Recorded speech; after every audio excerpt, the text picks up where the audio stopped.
Good morning, honorable members. This is the day the Lord has made. Let us rejoice and be glad in it. Before we begin our devotions today, I would like to pause for a brief moment of silence to honor the life and legacy of the veteran broadcaster and diplomat, Mr. Ed Bethel. May his soul rest in peace.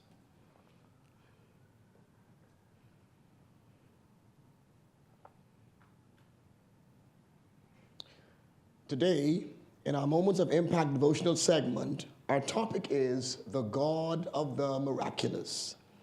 All of us at some point in time in our lives have found ourselves in a position where we needed a miracle from God to get us out of a difficult situation. I can personally recall several occasions in my personal life when I needed a miracle from the God of the miraculous. And can I tell you, he came through every time. The Bible is filled with stories of the mighty works of the God of the miraculous. One such story is recorded in Exodus chapter 14 about the children of Israel who found themselves in desperate need of a miracle. As they left Egypt, they became fearful and began to panic because of Pharaoh and his army that was behind them and the Red Sea that was in front of them. They were gridlocked. They had nowhere to turn. The Lord spoke to Moses, their leader, and said, "Pick up your staff and raise your hand over the sea. Divide the water so the Israelites can walk through the middle of the sea on dry ground." When all the Israelites had reached the other side, the Lord said to Moses, "Raise your hand over the sea again. Then the waters will rush back and cover the Egyptians and the chariots and the charioteers." So as the sun began to rise, Moses raised his hand over the sea, and the water rushed back into its usual place. The Egyptians tried to escape, but the Lord swept them into the sea. Then the waters returned and covered all the chariots and charioteers, the entire army of Pharaoh. Of all the Egyptians who had chased the Israelites into the sea, not a single one survived. But the people of Israel have walked through the middle of the sea on the dry ground, as the water stood up like a wall on both sides. That is how the Lord rescued Israel from the hand of the Egyptians that day. And the Israelites saw the bodies of the Egyptians washed up upon the seashore. What a testimony. The God of the miraculous made a way for the children of Israel to escape from their enemies. In conclusion, if you find yourself in a gridlock and don't know which way to turn, I want to admonish each of you under the sound of my voice to turn to the God of the miraculous. He is a way maker. He is a miracle worker. He is a promise keeper and light in the darkness. If he did it for the children of Israel, he will do it for you. For those of you facing some Egyptians in your personal life, I leave you with these words. Fear ye not, stand still, and see the salvation of the Lord, which he will show you today. For the Egyptians whom you have seen today, you shall see them no more forever. And the Lord shall fight for you, and you shall hold your peace. Selah, think and act on these things. Let us pray. Dear Heavenly Father, I thank you for this brand new day that you've allowed us to see and experience. I thank you for your loving kindness that you graciously extend to us even when we don't deserve it. Thank you for being the God of the miraculous. We acknowledge today that all power lies in your hand, and there is nothing too hard for you to do. Lord, I pray for those whose backs are against the wall, those who are in a gridlock. I ask you, Heavenly Father, to release a miracle upon their lives. Your word says you are the God who performs miracles. You display your power amongst the people. Now, Father, we ask today that you would superintend the affairs of this house. May your Holy Spirit lead and guide all of what will be said and done in this place today. Father, we ask that you will endow these honorable members with strength, with wisdom, and knowledge from on high as they seek to navigate our country to greener pastures. May you, O Lord, continue to bless the Commonwealth of the Bahamas. In Jesus' name I pray. Amen. Let us repeat the Lord's Prayer. Our Father, who art in heaven, hallowed be thy name. thy kingdom come. Thy will be done on earth as it is in heaven. Give us this day our daily bread, and forgive us our trespasses, as we forgive those who trespass against us. And lead us not into temptation, but deliver us from evil. For thine is the kingdom, the power, and the glory, forever and ever. Amen.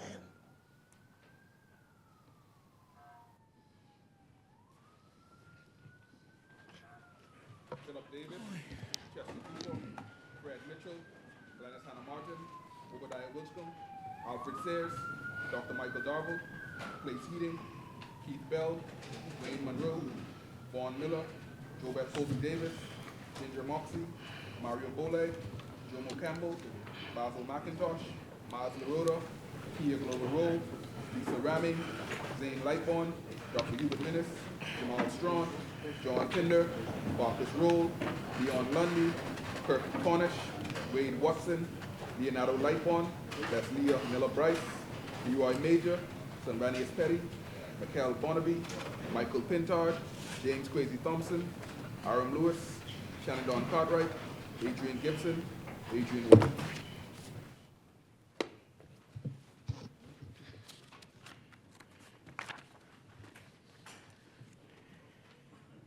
Good morning, honorable members. Today we have in the gallery some guests, and I'd like to welcome them as we celebrate the month of March as Kidney Month. So the Bahamas Kidney Association joins the kidney community around the world in celebrating March as Kidney Disease Awareness Month. This year has been declared Kidney Health for All, preparing for the unexpected, supporting the vulnerable.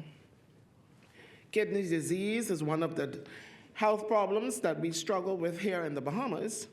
Indeed, kidney disease and renal failure is a growing global problem affecting countries around the globe. Kidney disease is an idea that needs more focused attention in the Bahamas. Our best scientific indicators are now telling us that the health of our kidneys is impacted by lifestyle choices. I wish to thank members of the Kidney Association for their commitment to the very important ideal of kidney health in the Bahamas. While your association's membership of a global community is admirable and praiseworthy, your greatest impact is local. We appreciate your efforts and commend you for all the work you do. I want to pay special homage to your president, Ms. Tamika Roberts, for her profound display of all altruism. I've noticed from your correspondence to this office that she is a living donor. That arrested my attention. I cannot think of a more powerful demonstration of commitment to an idea than Mrs. Roberts. Thank you.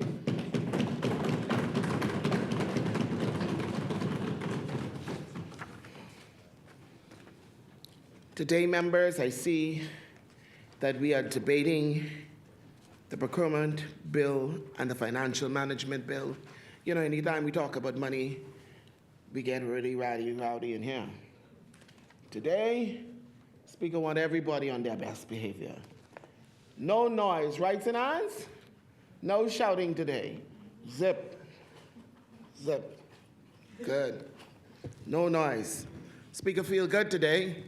She's in a good mood. Let's keep it there. Good, feel healthy. Thank you, honorable members, for sending those warm get well. I see the opposition sending a glowing one. I was so excited lying in my bed. I was watching now, and I was very proud. Thank you, honorable member for Marco City, and thank you, members. And thank you to all my members who sent remarks. I got those. And even to those who didn't send, I forgive you all, okay?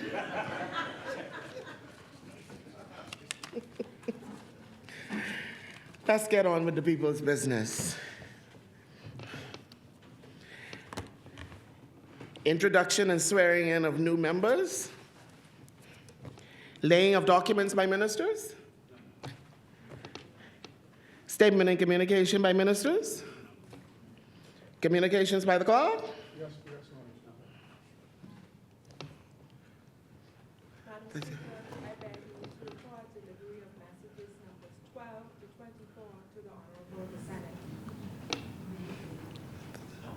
Thank you.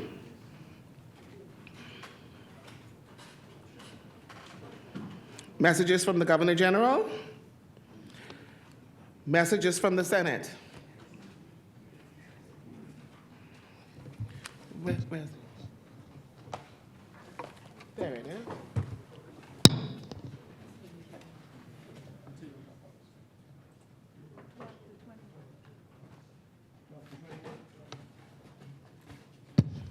I now lie on the table messages 12 through 21 from the Senate.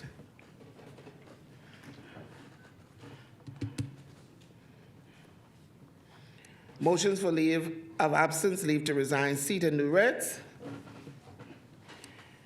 Presentations of petitions. Presentation of reports of committees. Adoption of reports of committees. First reading of bills. Second reading and committal of bills. The chair recognizes the honorable member for Cat Island, Rumkey, and San Salvador.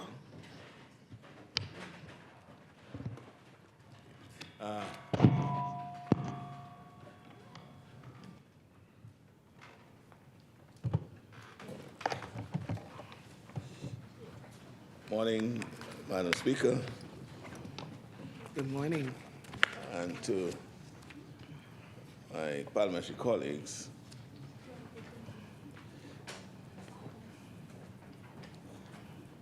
Just let me reiterate what I've been saying since we took office. That is sound financial management principles are a cornerstone of my administration's efforts to improve the government's fiscal health.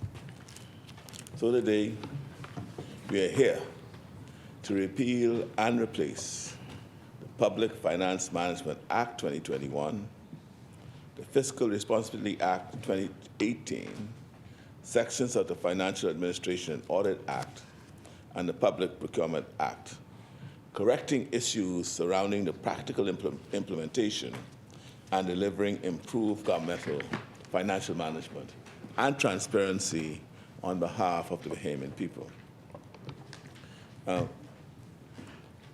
Madam Speaker, this could have been done by way of an amendment to the actual bills, existing bills. But we thought it best just to, instead of correcting, just replace the bill. So many of the provisions in the old bill still survives. And we would have corrected those issues that we think retard and do not, in fact, have the transparency qualities that we seek and we know that Bahamian people would like. So we have already seen, Madam Speaker, how our commitment to effective policymaking and best practices has yielded stellar results during our mid-year review. Our track record speaks for itself. We have surpassed the fiscal performance of the past years, eclipsing the previous administration's pre-pandemic and pre-Dorian years.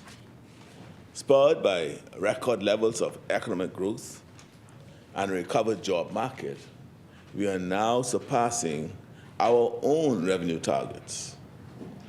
Through the work of the Revenue Enhancement Unit, we are also ensuring that everyone, especially the wealthiest people in our society, pays their fair share. We have maintained our disciplined approach to budget management, even when high priority items have exceeded allocated amounts. In these instances, we have reallocated and reorganized using existing funds from within our budget and making tough choices to ensure that our priorities are realized. Madam Speaker, as revenues grow the government's budgetary deficit has decreased. We delivered a lower deficit while launching the most comprehensive immigration plan in our nation's history and conducting record amounts of migrant repatriations. We put millions of dollars in the hands of working Bahamians by raising the public and private sector minimum wages. We are improving facilities at PMH and renovating clinics throughout New Providence and the Family Islands. Under this administration, more Bahamians have become homeowners through our affordable homes initiatives and our rent-to-own program, and our rent-to-own program is well on the way. In addition, we continue to maintain robust levels of social support to help Bahamians to stay on their feet as the economy continues its upward climb. It is only through disciplined financial management that we have struck the right balance to spur growth, empower people, and improve the government's fiscal health. This balanced approach will propel us as we advance our agenda for the remainder of this fiscal year. Our efforts to combat learning loss within our schools have been initiated. We are expanding our clinic renovations in the Family Islands and investing in Family Island infrastructure, including starting the process to redevelop 14 airports throughout our family of islands. We are only a year and a half into this term, but big things are happening, Madam Speaker. Even as we successfully meet our fiscal targets, we know that there is more to be done. That is why improved financial management and public procurement are so critical. When governments are operating more efficiently and more transparently, funds are used in ways that yield a higher return on investment the public can see and feel. Eliminating wastage and inefficiencies is a high priority item that positively impacts every other item on our agenda. Our goal is to achieve unprecedented policy wins for the Bahamian people while being the best run government in our history. Yes. That's our goal. Madam Speaker, the Public Finance Management Act and the Public Procurement Act were two pieces of legislation, two pieces of a compendium of laws passed by the former administration. Now, while I'm sure the many technical experts who developed the framework for these acts put in a lot of hard work, there's a clear failure on the former administration's part to ensure that these two pieces of legislation were practical and consistent with sound public policy. While the stated purposes of the legislation were to demonstrate that the former administration was reform-minded in its approach to managing the country's finances, the legislation itself was unworkable from the start. After all of their talk and empty rhetoric about raising standards, the truth is that their legislation failed to meet the reality test. I know that there are those opposite who pretend that they are concerned about the amendments we are making. But the truth is, Madam Speaker, deep down, they knew how flawed their approach was. I suspect they can't care about these flaws because they knew that an early election was coming. So they brought into force these two pieces of legislation just weeks before the election. After all, their talk about fiscal discipline, they ensured that these laws were made law at the very end of their term, when it would have practically no impact on their administration. I guess their promise to help the poor wasn't the only thing they wanted to do in that next term. That never happened. It seems improving the government's financial management was also a part of that hypothetical next term. But the Bahamian people are no fools. No fools, Madam Speaker. They know that an administration that waits to pass transparency and financial management laws until the very last days of its term in office is not a group that values transparency or financial management. That is how we ended up with laws that were passed with none of the prerequisite work done for successful implementation. There was no new investment in technology and no comprehensive training program for public officers to facilitate buy-in and ensure that the public service was prepared. None of the things needed to implement this very complex compendium of legislation were put in place. Policy making, Madam Speaker, is about much more than passing laws. There is a need to think about practical elements like resources at hand, internal capacity, operational barriers, and stakeholders buy-in. There's also a need to think about the impact of the policy, including any unintended or unforeseen impacts. When you pass a law at the end of your term, you don't really give yourself any time to implement policies in a practical way. As the side opposite claims that the unworkable legislation they left on the books, now listen to this, they claim that the unworkable legislation, that's what we say, that they left on the books, they say was effective. That's what they say. Well, the real question is, how would they even know? They didn't actually implement the laws they passed in the railway. And as the member from West End and Bimini is saying, they even use it. So how do they know? How you know? Fortunately, Madam Speaker, a new administration is in place that takes its commitment to transparency and sound financial management seriously. We will not wait until 5 years to rush through amendments as an afterthought. Good governance isn't about checking boxes just to say you did something on paper. It is about the real results you get for people every day. That's right.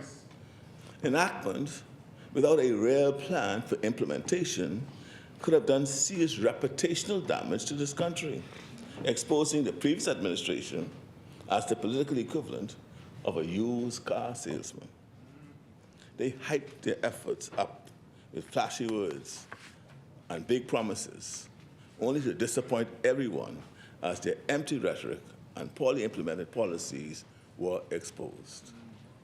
Madam Speaker, the passage of replacement legislation is necessary to fulfill the promise of effective public financial management, efficient public procurement processes, and more transparent and fair governance for all. There's no ulterior motive. Every change we make either strengthens loopholes within the existing legislation or covers blind spots and addresses unintended consequences. I know the other side took great pleasure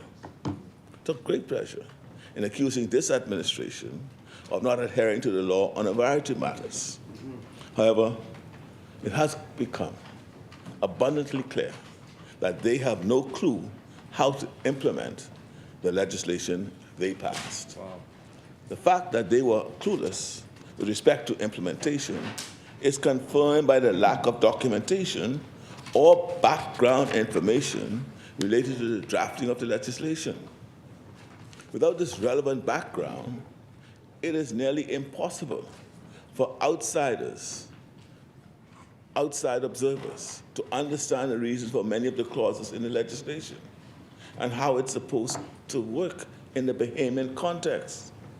It's as if they simply grabbed hold of a template provided to them and filled in the blanks with no thought about the practical aspects of the legislation.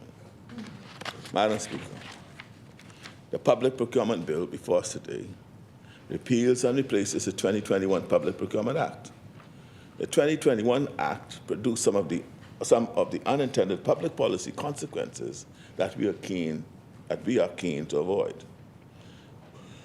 One of the worst examples of this is seen in the unequal granting of contracts. The processes put in place created an environment in which large vendors are able to dominate the competition. Yes. For example, in the procurement of food, one vendor, by virtue of its size and corporate relations, dominated the procurement of food on behalf of the government. Yes. Under the current Act, this dominance is allowed. In fact, it is an outcome that the Act, as written, intentionally brings about. Wow. However, common sense would tell you that the government, nor the Bahamian people, want to exist in a reality where only the largest, richest companies with the most resources get every contract. We can all agree that the role of government should be to broaden opportunities for a diverse range of Bahamians. Yes. Our small and medium-sized businesses deserve opportunities too. The bill before us today allows for that possibility. And as someone reminded me, that the existing bill deprives a government of the opportunity to engage in what I call affirmative action. Yes, yes. We are moving from that, and we will allow ourselves to engage in affirmative action and still remain transparent and accountable. In fact, the new bill, as I said, Madam Speaker, does the opposite of what the current Act does by allowing for preferential treatment of specific groups. See what I'm saying? Let me repeat that. We are showing preferential treatment to specific groups. We have enshrined aspects of affirmative action in this regard. We will introduce preferences for micro, small, and medium-sized enterprises. Yes. We are going to introduce preferences for women-owned businesses.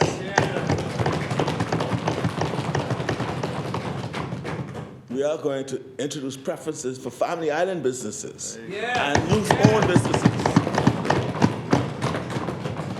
These are high-priority areas we are targeting as a government to diversify opportunities in the Bahamas. And I think this point bears repeating. Under the current Act, the most well-established, well-resourced businesses were able to dominate government contracts under the guise of them being the best fit for the job. This sounds good on paper, but ignores the reality on the ground. You see, Madam Speaker, there is a difference between a policy in theory and policy when implemented. What sounds good as an idea doesn't always work in a practical way. The members opposite would have realized this if they actually took the time to properly implement the laws they passed. Under the new bill, micro, small, and medium-sized businesses will have opportunities. Yes. Under this new bill, women-owned businesses will have opportunities. Under this new bill, businesses in the family islands will have opportunities. Yes. And youth-owned businesses will have opportunities. This is the Bahamas my government intends to build. A Bahamas with opportunity for all. Yes. Our procurement laws must reflect this priority. This administration took the necessary steps to develop and implement a procurement improvement plan. Among the many changes we made, we have approved a career path for procurement officers, ensuring that they are treated with the same professional respect as their colleague technical officers in the Ministry of Finance. Putting in place a new procurement framework without also ensuring that the proper upskilling, and capacity building exercises were initiated was a terrible oversight. I repeat that. Putting in place a new procurement framework without also ensuring that the proper upskilling and capacity building exercises were initiated was a terrible oversight that is now being corrected. Procurement officers throughout the government service will now have the support and career progression they deserve. By putting these processes in place, we are also ensuring that we can attract new talent to public procurement and fill any shortages that may currently exist. We'll also have fully digital public procurement with the rollout of the Go Bonfire platform, a best-in-class procurement platform that is being implemented throughout the public sector and in the public hospitals authority. It's already in place. Since the launch of the platform last November, 490 vendors have been registered. 299 opportunities have been contracted during this period, and the estimated savings from the use of the platform is $2.6 million.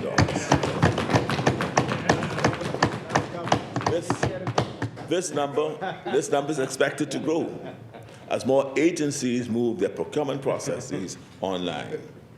Madam Speaker, through these amendments, we are also ensuring that key areas such as treaties, international multilateral agreements, funding agreements, and other specialized areas are excluded from the normal procurement cycle in accordance with international best practices. We are ensuring that all participants in the procurement process are registered by the Public Procurement Department, where the current Act did not include international bidders in the registration process. And we are lowering the threshold for establishment of a tender committee to review bids and award contracts from $50,000 to $25,000 for more transparency on government contracts. We have revised all financial thresholds for greater flexibility, transparency, and efficiency to facilitate faster procurement agreements and completion of contracts. Madam Speaker, contracts below a certain threshold will now automatically be reserved for national bidders. Special permission will have to be granted for these procurement processes to allow for international bidding. The specific justifications must be given for approval of this request. For example, it could be for a good or service that is not available in the Bahamas. In all other cases, any contract amount below that threshold will be reserved and granted to local companies. We are preserving opportunities, Madam Speaker, for Bahamian business owners. We are also introducing greater accountability for all parties. Under the new bill, bidders who attempt to influence or induce the award of a contract by offer of employment, gratuity, or any other offer of value will be disqualified. This is yet another area that will strengthen, among others, clearly and specifically outlined in the bill before us. Let me turn to the Public Finance Management Bill, Madam Speaker. Again, I know that the side opposite has had a lot to say about this bill.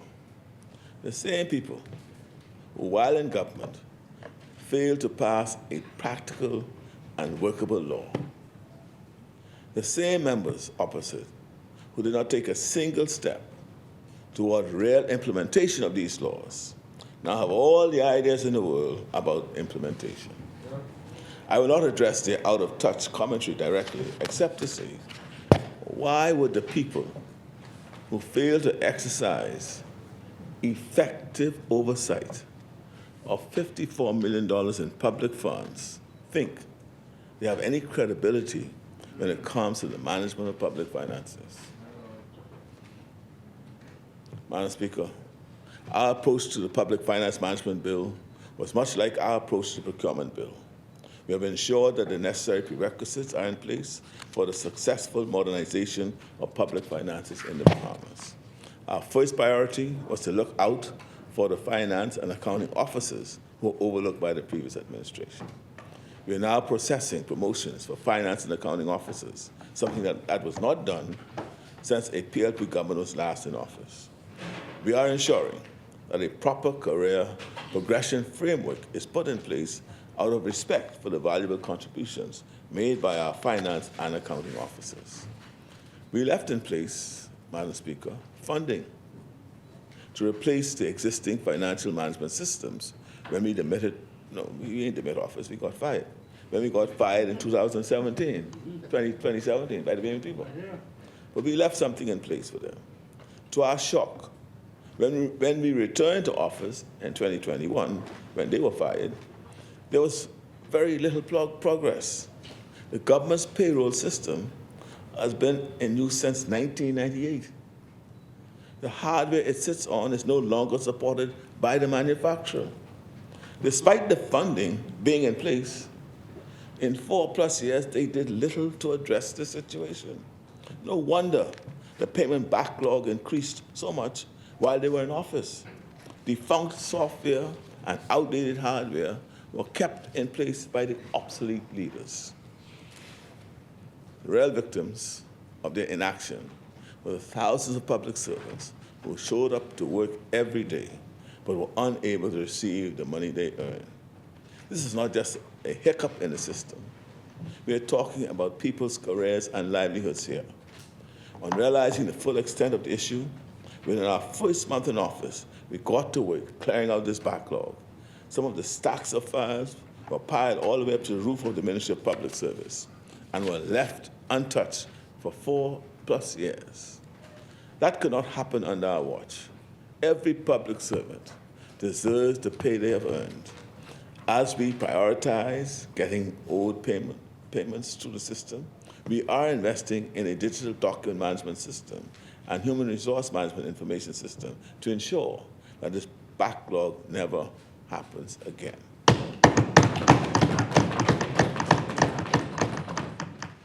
The government's enterprise resource planning system was last updated during the last PLP administration. This is yet another area where very little progress was made. There were additional upgrades necessary to assist with facilitating operational, financial, and human resources processes. Once again, it now falls on us to take up the matter of digitalization and address these outstanding issues. To correct these deficiencies, we have signed an agreement with a leading company named Oracle to put in place a cloud-based enterprise resource planning application. This is going to modernize the financial operations of the government at a much lower cost, as the vendor is providing both the hardware and software for this application. Without these upgrades, it is very difficult to adhere to some of the requirements of the current Act. The previous administration was aware of this fact, but did nothing about it. This is yet another example of how they initiated these laws without any thought to implementation. A pre-election rush job just to say it was done in the most superficial and meaningless way. Madam Speaker, further highlights of this bill include the strengthening of the Fiscal Responsibility Council, which improved confidentiality of information and enhanced qualification requirements for members, greater flexibility for budgetary reallocations, increasing the limit from 3% to 5%, the introduction of a code of corporate governance to provide oversight of government agencies and business enterprises, the establishment of a public sector audit committee, better facilitation of the transition to accrual accounting, and reinserting the provisions related to the deposit fund account, among other significant changes. Our reforms are comprehensive, practical, and better suited to the Bahamian context. Madam Speaker, the bills before us are the product of a deep consultation with public sector, financial management, and procurement experts who have communicated great concern about the lack of practicality in the existing legislation. We must let common sense reign as far as effective policy making and legislating is concerned. Rules that cannot be practically implemented are not good rules. A policy that is introduced without preparatory work being done is doomed to fail. A law that does not account for local context cannot effectively address the legislative needs of the government. Everyone sitting in this honorable House today is aware of these basic concepts, but there are some who feign ignorance as they seek to hide their own failures and ignore the advancements being made today. Madam Speaker, the work of the government must be grounded in the facts. We must do what is effective and in alignment with the best practices as well as the local reality. The difference between the bill before us today and the existing act further highlight this fact. One was an act passed right before an election. The other is a bill developed throughout our first year and a half and delivered here today. Yeah. These reforms have not been delayed, and we don't have an election to hide behind. We will govern according to the highest standards reflected in these bills for the next 3.5 years. The entire Bahamas will witness the expanded transparency, improved operational efficiency, and increased accountability brought about by these bills. The proof of the effectiveness of our approach will be clearly seen in our results. We are confident that the financial management and procurement processes of the government of the Bahamas will be significantly improved. Thank you, Madam Speaker.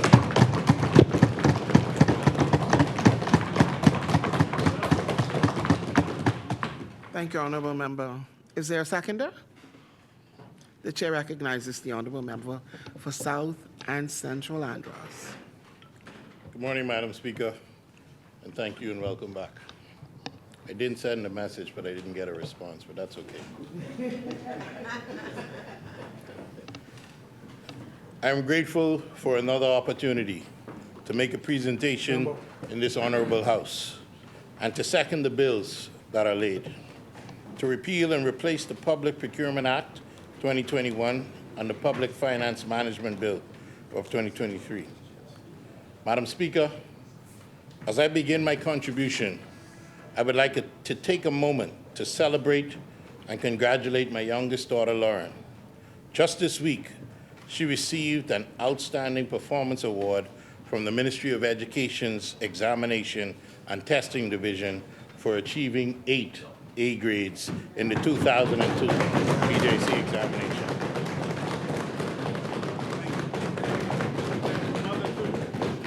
Madam Speaker, as I was writing this speech, I said, let me still say I want to thank the members for Angliston and Yamacraw, but I was back and forth with it because that award was coincidentally given a month before she celebrates her 16th birthday. So I was reminded by that award that it's time to open up the checkbook. My party's next month. So I don't know if they put me in trouble or whether it's a great thing. Yeah. But I do want to thank both members for their great efforts in the Ministry of Education, Technical and Vocational Services. Madam Speaker, this week I will visit Nabi Town, not to say hello to my colleague and brother, but rather my primary schools, the track and field star athletes from the Central Andros District will be traveling tomorrow to the Carl Oliver Track and Field Stadium at Huntley Christie High School in North Andros. There, they will compete, and I dare say, win the North and Central District Primary School Track and Field meet and bring the medals back to Central Andros where they belong. Wake up, my brother, wake up. Sorry, you still sleeping, wake up. In speaking about trophies, Madam Speaker, and bringing them back home, I want to wish Mr. Malik Forbes of Youthful Rogers Primary, our district spelling bee champion down in South Andros, the best as he competes this weekend in the National Spelling Bee competition. Yes, good. Madam Speaker, last week was observed as Women's Day, and I celebrated at the Women's Empowerment Program in South Andros. I gave congratulations to Mrs. Anya Forbes and her team for their first-year anniversary and brought remarks on behalf of my wife during their church service at Upper Zion Baptist Church, where Mrs. Melanie Green, who was just recently ordained as pastor, serves. I would also at this time, Madam Speaker, wish my two parliamentary colleagues, one from Nassau Village, Mr. Jamal Strawn, and the Member of Parliament for Centerville, Mr. Jomo Campbell, a happy birthday during this week.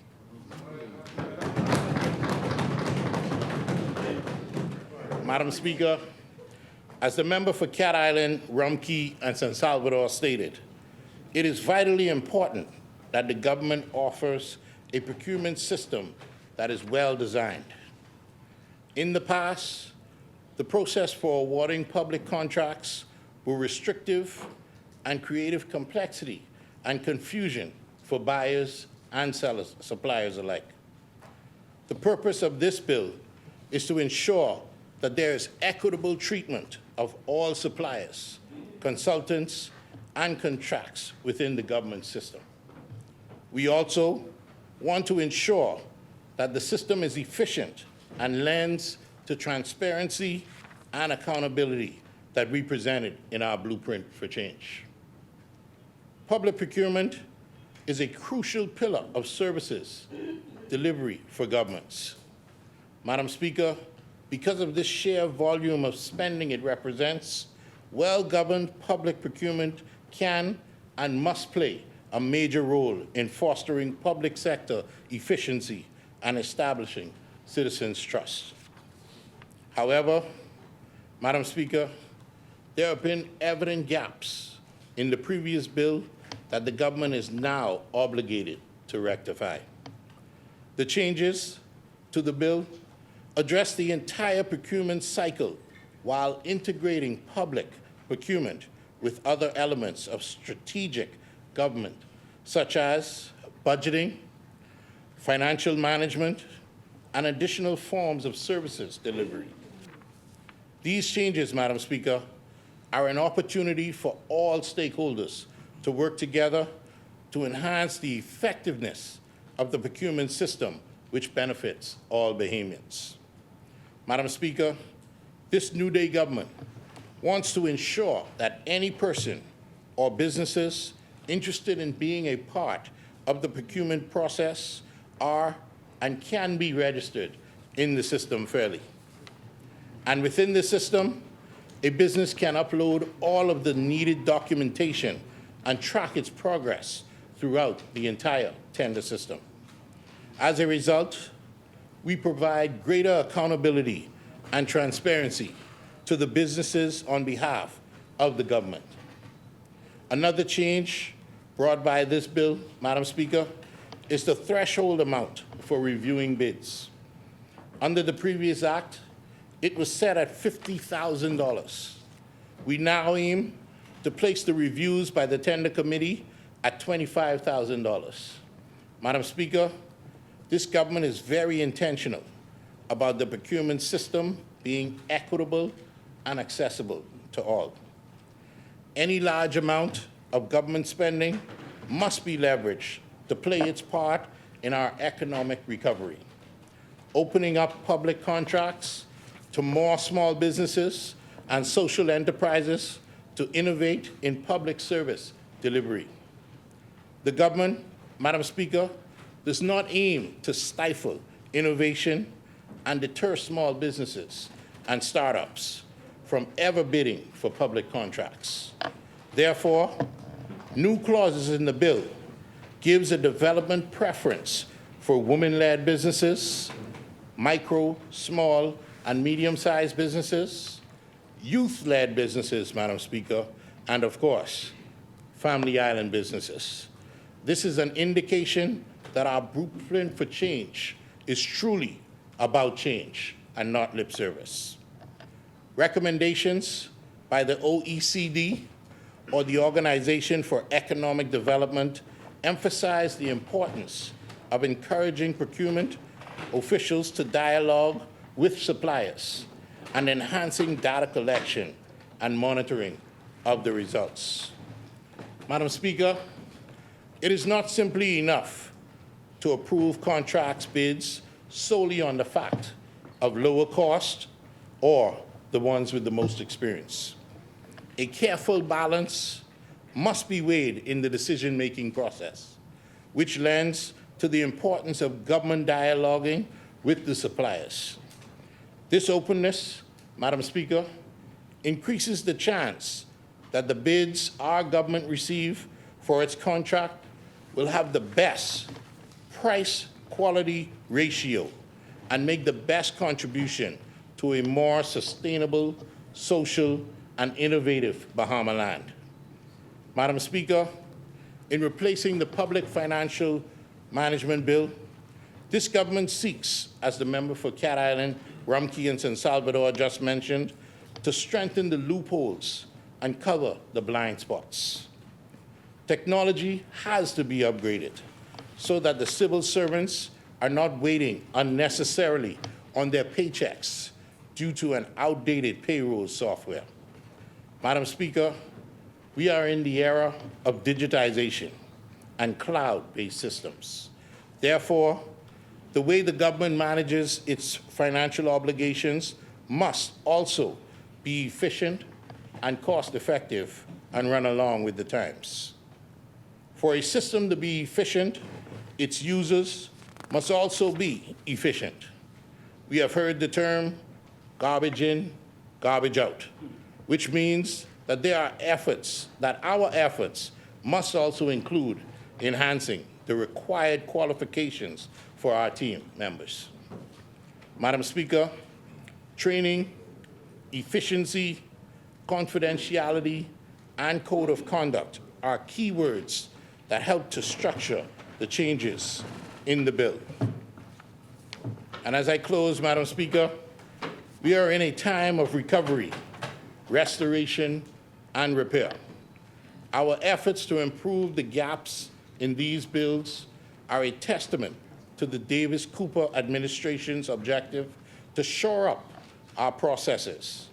It is with the full support of the great people of Mangrove Key, Central, and South Andros that I second the bills that are laid here today. Thank you, Madam Speaker. Thank you, Honorable Member. It has been moved and seconded that the following bill be read a second time and committed. A bill for an act to repeal and replace the Public Procurement Act, to revise the framework and procedures for the public procurement of goods, works, and services, to further promote fair and equitable treatment of all suppliers, consultants, and contractors, to further promote competition, transparency, sustainability, and integrity to public procurement and for connected matters. As many, the chair recognizes the honorable member for East Grand Bahama. Thank you very much, Madam Speaker. Madam Speaker, I too join members of Parliament to welcome you back to this honorable House. You most definitely were missed in this place.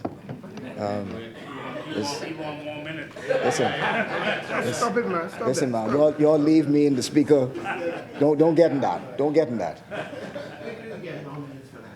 Thank you very much, Madam Speaker.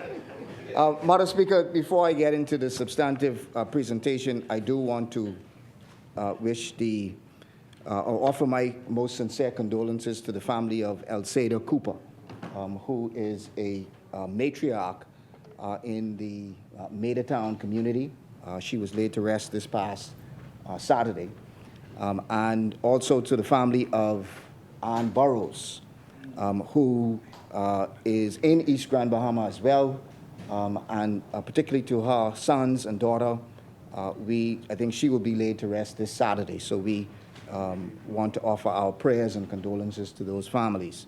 Also, I wish to congratulate Pastor Pedersen Ballou, who is a pastor in Sweetings Key. He did a very, I told him he was a very smart man on Sunday. He had a pastoral anniversary, and a regular pastoral anniversary that you have every year. But he decided, instead of celebrating himself, he instructed the church to celebrate his wife. And so that Sunday was completely dedicated to celebrating his wife and making sure that she was appreciated. And so I too want to congratulate him and his wife Judith. They are two very, very important folks in Sweetings Key. They live in Freeport, and they take the boat every Sunday, whether the weather is good or bad. They take the boat every Sunday to ensure that they have services on Sweetings Key for the people of Sweetings Key. So I commend them greatly, Madam Speaker. Some of us, or some persons in Grand Bahama, have never even been to Sweetings Key.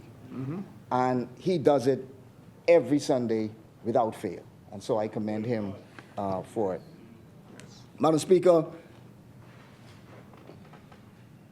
in getting into the presentation, the Prime Minister made the remarks that, and I'm paraphrasing, that we did not implement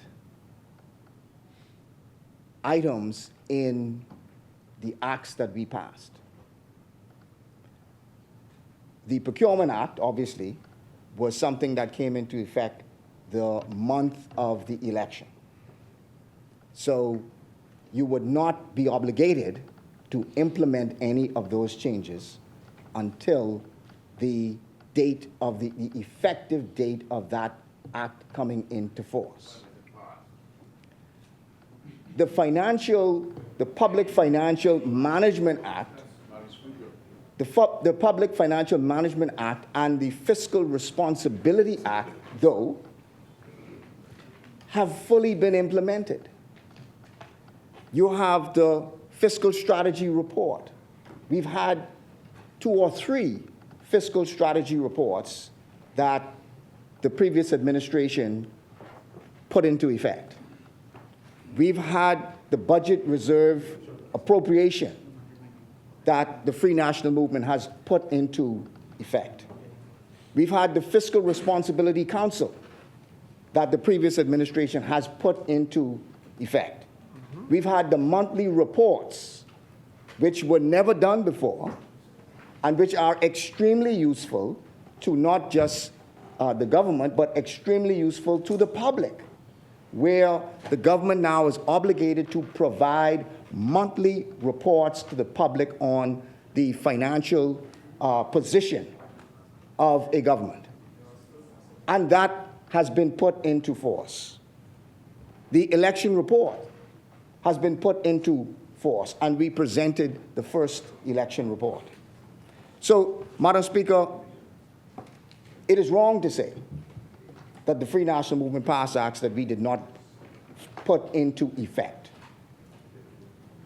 We are extremely disappointed, Madam Speaker, with the proposed changes to the Public Procurement Act and the Public Financial Management Act and the Fiscal Responsibility Act. Madam Speaker, to put it bluntly, many of the changes are aggressive and do not move our country forward. In fact, with respect to the amendments to the Public Financial Management Act, it completely decimates the previous standards that the Act provided for. The former administration made, Madam Speaker, every effort to consult widely on the bills. We benchmarked those bills with other jurisdictions. We got input from government officials. There were seminars with government officials. There was a complete implementation team that provided advice and consulted with ministries and public servants. We consulted with the international agencies who provided their input on those bills, and those international agencies specialize in providing expertise to governments. We also, Madam Speaker, went to professionals in our country. We provided them with an opportunity to give their input on the changes that were being made. We consulted with PICA, the accountant group. We consulted with the Bar Association. We consulted with the Chamber of Commerce. So, Madam Speaker, I am extremely disappointed that the government has decided to make significant changes, particularly to the Public Financial Management Act, without consulting PICA, without consulting the Bar Association, and without consulting the Chamber of Commerce. Also without consulting the Fiscal Responsibility Council that you've made the changes on. You've made significant changes to the Fiscal Responsibility Council without providing them an opportunity to give their input on the changes. And it is amazing that the government speaks about enhancing transparency and enhancing accountability. A significant part of transparency and accountability is providing those people with an opportunity to give their input, providing them an opportunity to speak, providing them an opportunity to be able to share their view. That's a significant part of transparency, a significant part of being accountable. Who are we accountable to? We are accountable to the people. So why make changes without providing them an opportunity to give their input? Madam Speaker, I must submit also that we must continue to raise the standard of care when it comes to management and transparency of managing the people's money. If there is a standard that the bill or the act provides, we must adjust ourselves to meet that standard and not bring that standard down to meet us. If there is digitization, digital transformation, if there is the necessary software that needs to be upgraded in order to meet it, then let's do it, implement it. But don't bring the standard down and say that we must bring the standard down to accommodate us. Madam Speaker, we should hear from all those people who have expertise and all those persons who have an interest in...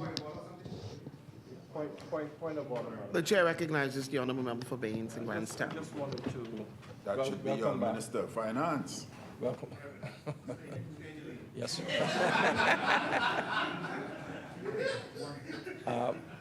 Welcome back, Madam Speaker. I just wanted to provide a point of order with respect to the statement that the member for East Grand Bahama indicated, that rather than update the existing solution, we decided to change the solution. But I would like to put it on the record, Madam Speaker, that the existing solution could not be updated any longer. As a matter of fact, the software as well as the hardware has been obsolete for, I think, approximately 7 years. So there's no room for upgrading or improvements to the existing software. In addition to that, Madam Speaker, I think it's important for the House to understand and appreciate. I accommodated it because he said it was a point of order. Yeah, it's a point of order because the statement that you made was incorrect. Let us go back to the rule. What is the rule that I breached? What is the rule that I breached? And then that then can be presented. Madam Speaker, I'm in the middle of my presentation, and he is giving a presentation. He will have an opportunity to speak. So, Madam Speaker, please, I would respectfully ask that if there is a point of order, that he state what the point of order is. I stated, Madam Speaker, the point of order that the statement made by the member for East Grand Bahama was erroneous, and that the application and the software that is currently being used has been obsolete for approximately 7 years. And I think it's important for the I think it's important for your country to hear that. It is. The software is obsolete. So as a result, Madam Speaker, the ministry saw fit to replace and implement a new application software. So hence the direction which we're moving, Madam Speaker. Thank you very much. Thank you, Honourable Member. You know, I am on his side. You know, I am supporting him. In fact, I think they should make him the minister for IT. I think they should make him the minister for IT. I support those things. I support them. But, Madam Speaker, that again does not change the fact that if there is a standard in legislation, then we must improve ourselves to meet the standard, whether it is to put in place a brand new software. Okay, that's a general statement. That's fine. But we must not reduce the standard, which I believe is being done in these pieces of legislation. Madam Speaker, we on this side met with the Ministry of Finance and their team, and we want to thank the Ministry of Finance for meeting with us. They met with us yesterday. Yeah, yesterday. And, Madam Speaker, in short, unless the government can provide a far more compelling reason for the changes being made in these pieces of legislation, we on this side, fortunately, cannot support these amendments. And I will go through the reasons and go through the individual amendments as to why we cannot support them. Madam Speaker, with respect to the amendment of the Public Financial Management Act, Yes. the new Public Financial Management Act, Madam Speaker, removes the ability for the Accountant General, and they've now changed the name to the Treasurer, and again, I don't have an objection in terms of the changing of the name back to the Treasurer. But you have taken away powers that the previous act gave to the Treasurer or the Accountant General. One of the main powers that you've taken away from them, which you have removed from this bill, is the ability of the Accountant General to compel public servants to give evidence under oath before the Treasurer or before the Accountant General. Not very many, Madam Speaker, officials, besides judges and magistrates, in some respects, yourself, Madam Speaker, and the different committees have an ability to compel witnesses to give evidence under oath. This was a significant change in the previous bill, and it provided the Treasurer with a significant power to be able to compel public servants to come and give evidence under oath. And we know the significance of giving evidence under oath. If you lie under oath, it is an offense. It is a criminal offense to be able to do that. And so this takes away, without any significant justification, it takes away the ability of the Accountant General to do so. Madam Speaker, the second thing that this bill does is it removes the statement and removes the offense of the previous Fiscal Responsibility Act 2018, which in Section 5.4 says a public officer and a public office holder shall not expend public money, create debt, enter into any commitments, or otherwise create liabilities for the government without lawful authority. That was an offense in the previous act. You have now removed that, again, without any justification for removing it. Madam Speaker, we raised this point before with respect to the fiscal strategy report.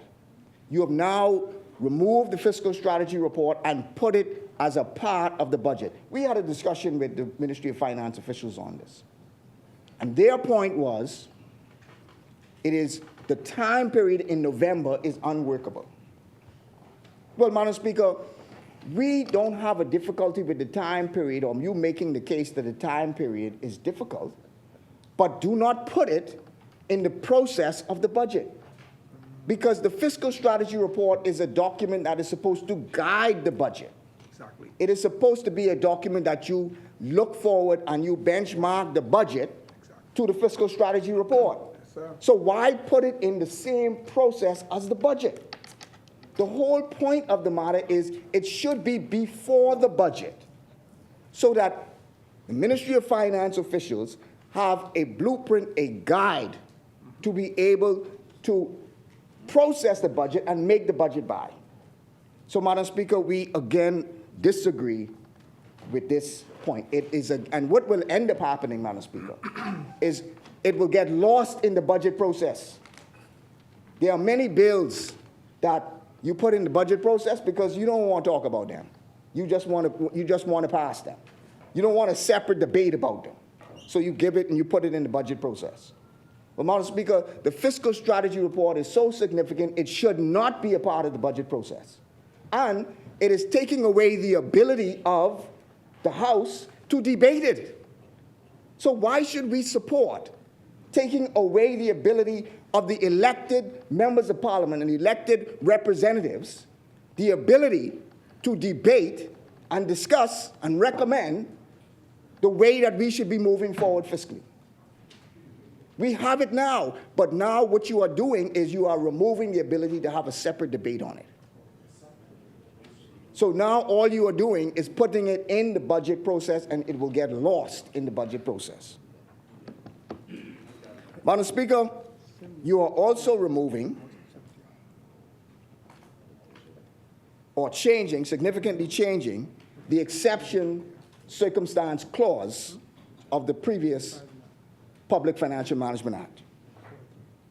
There was a specific reason that you must justify or you must show if you wish to deviate from fiscal targets.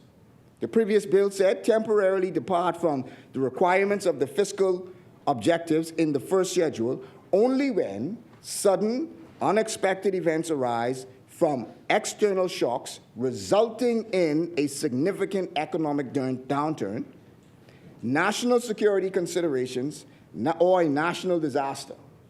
Those are the requirements that you must meet. You have now watered down those requirements, and now all you must meet is an unforeseeable event. Well, there are any number of things that could fit under the category of an unforeseeable event. And what you have also done is if you were to deviate from the objectives, there was a clause in the bill, in the act, that said you had to come back to Parliament and you had to justify, and there was a debate on that, to be able to justify those events. Well, you've taken that out, and what you have done is given the Ministry of Finance their own ability to say, we don't need to justify that to Parliament. We don't need to come to Parliament. We'll make our own internal adjustments. And then once we can make our own internal adjustments, then we're good. But that's not the purpose behind this act. The purpose behind this act was to bring these things to light, to bring them to Parliament, so that the people's representatives would be able to see them. You must justify them to Parliament, and then we must be able to debate them. That was the whole point of having that clause in there, Madam Speaker. Madam Speaker, they've also taken away the fiscal impact analysis, again, which to me makes absolutely no sense why you would remove something. This is the fiscal, let me explain the fiscal impact analysis. If a minister wishes to bring a piece of legislation and he did not have the money in his budget to do so, he must first provide a fiscal analysis of that piece of legislation to cabinet, but he must also, while he's bringing that bill to Parliament, he must also provide that fiscal analysis to Parliament.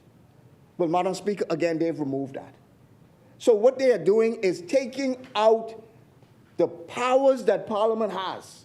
They are removing the oversight that Parliament has and putting it back into the hands of the Ministry of Finance, which is completely against the premise of what the bill was meant to do. Madam Speaker, they've taken away the entire section that speaks to offenses. This bill had a complete section that provided offenses. If you did this, it is an offense. If you did that, it is an offense. If you did this, it's an offense. They've taken everything out. They didn't just adjust it to say, well, this isn't workable, or that isn't workable, or we can change this, or we can make that work better. They took the whole thing out. So you've taken the teeth out of the legislation. Yeah. Wow. The only thing that provides, well, I won't say the only thing, but the best thing that provided the accountability for persons in this act was the offenses section. That if you breach this act, here's the consequences. If you do this, here's the consequences. Well, they've taken that entire thing out. Again, it is completely against the whole premise of the act. Madam Speaker, what they've done, they've decimated the independence of the Fiscal Responsibility Council. They've decimated it without even talking to the Fiscal Responsibility Council. This was a new concept that was new concept for the Bahamas, where you would have independent professionals who were able to review what the government was doing. They reviewed the fiscal strategy report and they review the budget, and they provide an independent review of that. Well, what we said in the previous act was the Speaker appointed those persons. Now, if you want to adjust where they should come from and who they should be, fine, we can look at that. But the appointment of them, you have changed it from the Speaker, and the Speaker is not a creature of instructions. The Speaker is an independent body who is responsible for an independent body, the legislature. You have removed the appointment from the Speaker, and you've now put it back in the hands of the Minister of Finance. How could you put the power to appoint the body that is supposed to judge you, the body that is supposed to evaluate you, the independent body that is supposed to evaluate you, you then take it from the Speaker and put it in the hands of the Minister of Finance? Again, you have decimated the whole basis upon which the Fiscal Responsibility Council is supposed to operate. They don't even know. You've taken away the money. There was an allocation, and I invite members to look at the budget. There was an allocation under the House of Assembly for the Fiscal Responsibility Council, which meant that the Speaker has the ultimate responsibility for allocating money to the persons in the Fiscal Responsibility Council. You have taken that out and again put it in the hands of the Ministry of Finance, which means that if the persons want anything, instead of making the case to the Speaker, making the case to the Secretary of the Cabinet, you now have to go to the same person that you must evaluate, And he traveling. which is the Minister of Finance. Madam Speaker, again, and then what you've done, you've taken away the general offenses for the public servants, but you've added an offense for the Fiscal Responsibility Council that says that if you breach confidentiality, you are guilty of an offense under the Act. Well, why would you take away all of the offenses that speak to fiscal responsibility and the people who are responsible for fiscal responsibility? You take that away, and you now put an onerous responsibility on the Fiscal Responsibility Council. In the House of Assembly. Yeah. No, but what you have done with this act is you've taken away that section that speaks to allocation going under the House of Assembly. And that now is taken away from there and now is given to the Ministry of Finance. But it still exists. I don't know that because you've taken it away. The chair recognizes the honourable member for Exum and Ragged Island. Member suggested in his remarks that the budget allocation was taken away from the fiscal No, responsibility. don't get me wrong. I did not suggest that it was taken away. I did not suggest that. Explain it. Okay, I did not suggest that. Explain it. But I don't want you to put that out there. I didn't suggest it. Explain it when I'm. Thank you for recognizing me, Madam Speaker. The member for East Grand Bahama might explain it when I'm done. But he made a suggestion, Madam Speaker, that the budget for the Fiscal Responsibility Council was taken away. And I invite him to refer to page 43 of 215 of this book, which will demonstrate that that amount of 150,000 is there and continues to be there up to 2024, 2025. That's what I heard, Madam Speaker. If he said something different, he is free and he is on his feet, so he can explain it, Madam Speaker. Thank you, honourable member. Madam Speaker, You may proceed. again, let me make myself absolutely clear. That allocation is in the budget because we placed it in the act that the allocation is supposed to be in the House of Assembly's budget. It is only in the budget because of the existing legislation. You have removed the obligation to put it in the House of Assembly. And that is the point. That's what the issue is. So you have removed the obligation to put it in the House of Assembly. I only have 5 minutes. I'm going to move on, Madam Speaker. Go on, keep moving. You have also Stripping the House of authority. You have also removed the budget reserve appropriation. This is a allocation in the budget that allows the government to put aside monies for items that have not been allocated for. It's a special provision. And you have about 50, maybe about 50 million or so inside that budget. In order to use that allocation, ministers would have to go to cabinet in order to seek permission from their colleagues to use that allocation. You have now removed that obligation to go to cabinet. In the legislation, it spoke specifically that if you want to use this piece of, if you want to use the budget reserve allocation, you must go to cabinet to get permission to do so. You have taken that section out, which means that only the Minister of Finance, without his colleagues, will be able to make a decision to be able, or I wouldn't even say the Minister of Finance. It also could be the Financial Secretary.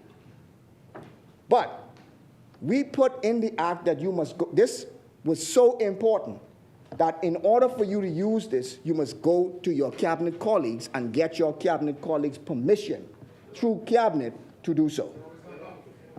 Madam Speaker, in my closing minutes, I want to speak briefly on the procurement bill, the procurement bill.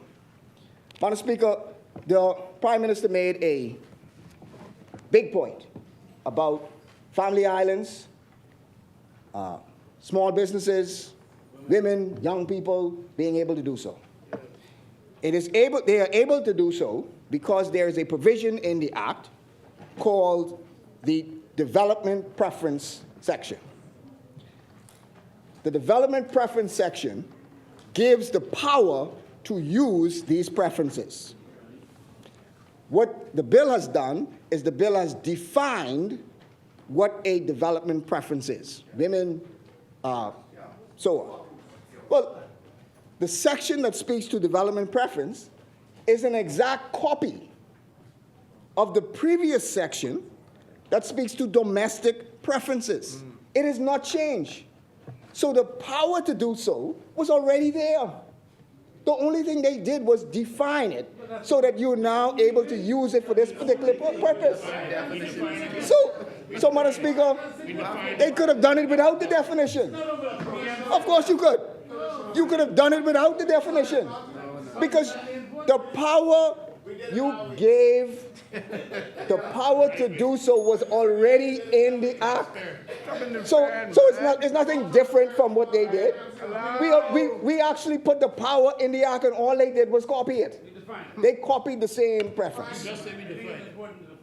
The other thing, Madam Speaker, the same provision that speaks to providing the notice of contracts, they have not changed that provision.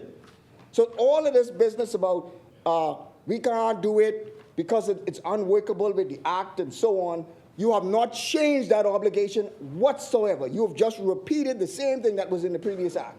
So if you've repeated that same obligation to provide the notice of contracts, then what prevented you from being able to provide those notices before? Madam Speaker, also, you have changed, and we disagree with this because we don't see the justification for doing so. You have reduced the amount from, and this is in terms of being where they should go, the processes where it should go. You've reduced it from 25, or from 50 to 25, but you've increased it from 250 to 450 for local committees. Again, we don't see the justification in doing that. You've also adjusted the justification for it to go to cabinet. Again, we don't see the justification for doing so.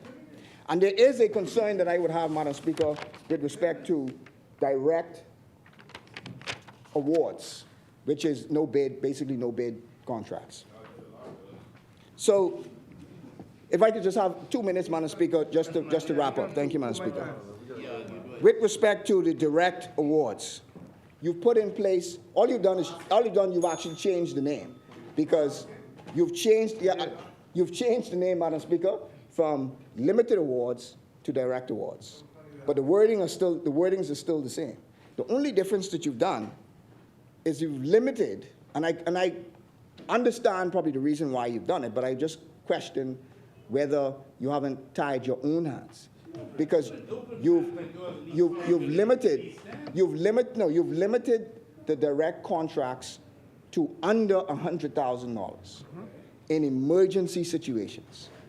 And so I just wonder whether in emergency circumstances, whether that number should be higher than just the $100,000. And then, Madam Speaker, you've also taken away the tenure clause for the Chief Procurement Officer.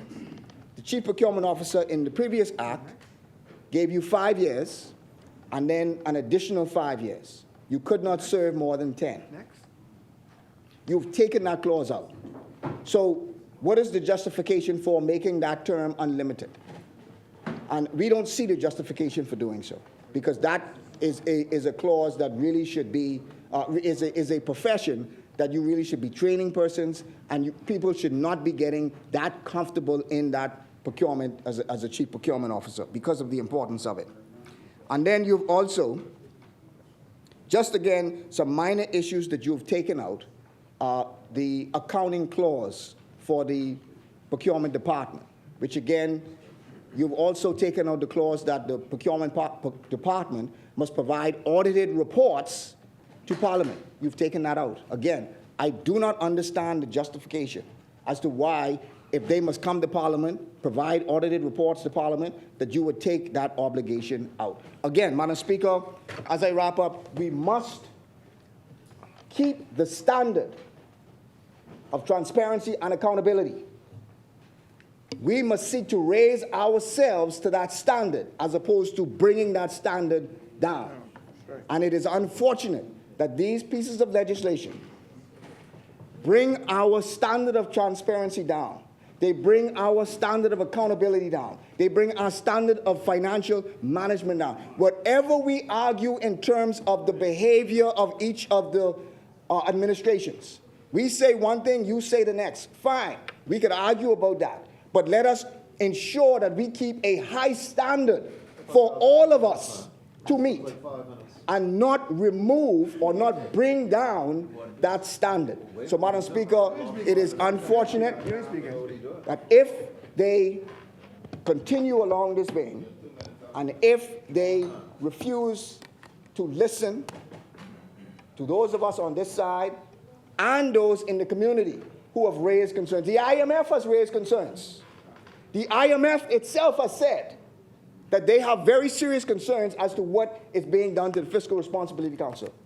And even that alone is a point to pause and to see what is going on. But therefore, Madam Speaker, unfortunately, we on this side cannot support the amendments as they are now.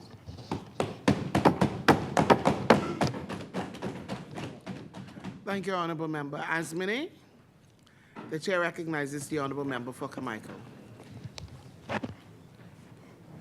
Madam Speaker,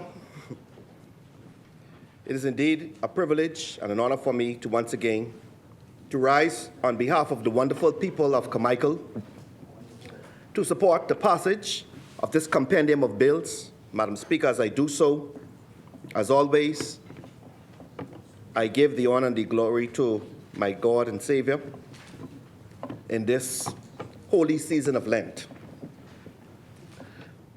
Madam Speaker, let me say from the outset that I believe the most important piece of legislation here, in my view, is the Public Procurement Bill.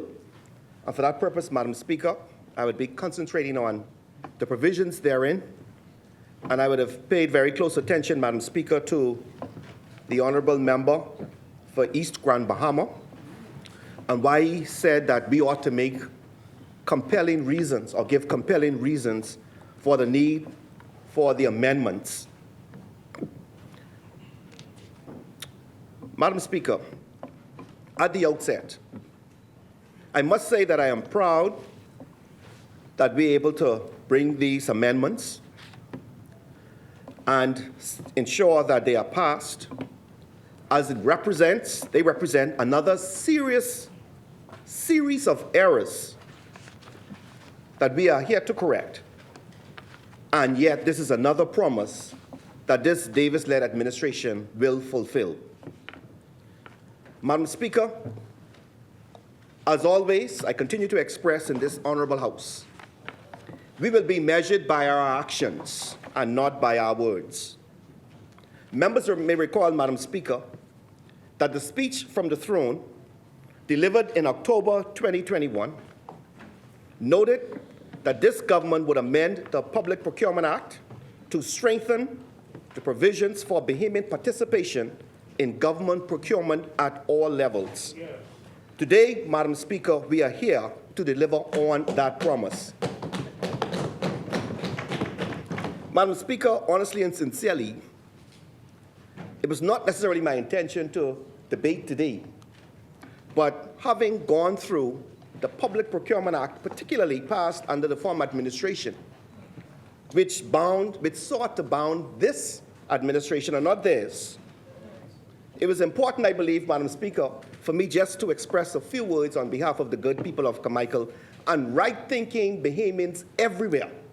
Madam Speaker, I stand on the threshold that this is a party for the poor. This is a party for the downtrodden, to ensure that Bahamians everywhere are not treated as second-class citizens in their country. And this, Madam Speaker, is why we are here today. Madam Speaker, over the course of this debate, we will hear, no doubt, claims from members opposite as they seek to rewrite history, claims about transparency and accountability. To all this, Madam Speaker, I say just simply check the records. The reason for the bills is simple. The laws passed by the Minnis administration, supported by the leader of the opposition, as he was a cabinet member, cannot function. It never functioned. Indeed, as I reviewed the law they passed, I struggled to understand, Madam Speaker, what were they thinking and what was their objective in passing the act in 2021. Madam Speaker, the Minister Administration passed the Public Procurement Act, the Public Debt Management Act, and the Public Financial Management Act in March of 2021. What is most interesting, Madam Speaker, and I listened very attentively to the Honourable Member for East Grand Bahama, as he indicated that they were not necessarily bound by the act. Madam Speaker, the Public Procurement Act went through both houses, and the date of assent, Madam Speaker, is the 26th of March, 2021, the 26th of March. The appointed day notice, Madam Speaker, for the coming into effect of that act is the 1st of September, 2021. Wow. So, March, April, May, June, July, August, then September. Almost 7 months, Madam Speaker. And so I would submit to this House, I would submit to the Bay that they were not serious. Yeah. They were not serious about accountability nor transparency. Absolutely not. And they did it, Madam Speaker, on the eve of election. Just to say that they fulfilled a campaign promise. Actors, they actors. Actors. Take it off. They wanted to take it off. So, Madam Speaker, you will recall during the election campaign in 2017, Who asked you all to do that anyhow? they said that they would bring into existence immediately. 2017 passed, Madam Speaker. 2018 passed. 2019 passed. 2020 passed. During those years, no bid contracts, Madam Speaker, was issued by the former administration. When they wanted to purchase hundreds of thousands of dollars in all kinds of items, Persian rugs, mirrors, etc., and tens of millions of dollars, Madam Speaker, in contracts for projects, they saw no need. They saw no need for accountability nor transparency. But here we are today, Madam Speaker. Madam Speaker, I recall when asked about the issuance of these contracts, the member for Kalani stated to this House, many individuals would have to come to the Prime Minister's office stating that when they needed some form of contract for survival. He went on to say, and I have the document, I'm going to table it, Madam Speaker. These are individuals from Baintown, Centerville, all over, Madam Speaker.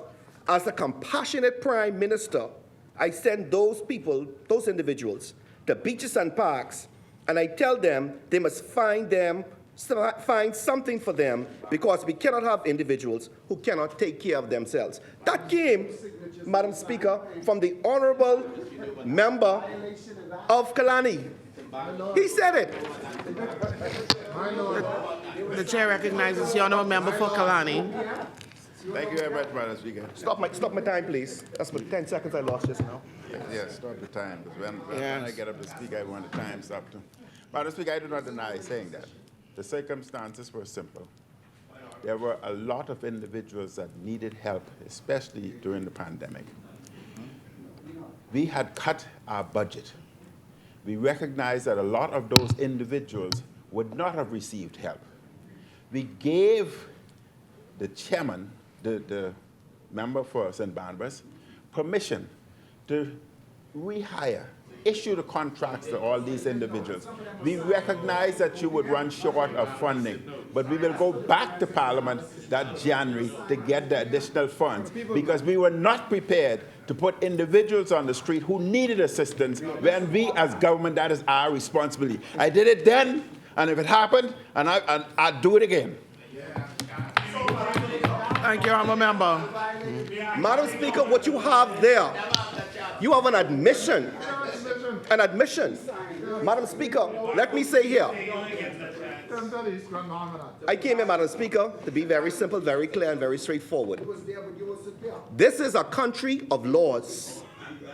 We have limited resources, and the people entrust us, all of us, collectively. There's collective responsibility here to ensure that we protect the public purse. That is why we come in this honorable house to pass legislation. That is why we're here to deal with the Public Procurement and the Financial Management Act. And if we cannot say, Madam Speaker, that we have rules and regulations, and we come here to ensure that there is accountability, and here it is, from no other person than from the leader of Kalani, from the Member of Parliament for Kalani, the former Prime Minister and the leader of the government at the time, telling the public, that he will not follow no law, the competent authority. He will do whatever he needs to do. There is laws in this country. There is laws in this country. And he said he could do it again, Madam Speaker. And they can address The chair recognizes the honorable member for Kalani. I said it's the government responsibility to assist its citizens. Under those circumstances, we were not prepared to put individuals on the street without a job and not putting them in a position where they can feed themselves. And I have no shame about doing it, and I'll do it again. We will help Bahamians as long as we can. Just open the public treasury. Open it and give everybody everything. Then how are we supposed to run the country? With rugs and carpets and mirrors?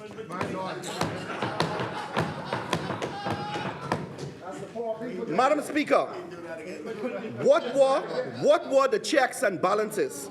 How did they ensure that taxpayers got value for money? His response, Madam Speaker, then, as it is now, is simply incredible. He'll do it again. How was this possible when they touted this new era in procurement? How? Well, let's look at what they did as opposed to what they said. Madam Speaker, whilst the former administration passed the Public Procurement Act in 2021 and spoke good about transparency, they signed, as I indicated, the appointed day notice in September 2021, right before the election. That is why I would submit today, Madam Speaker, that side over there has no moral authority whatsoever to tell us about transparency or accountability. Madam Speaker, with all the talk of transparency and the Procurement Act, why did they fail to operate under it, even if it had not been passed?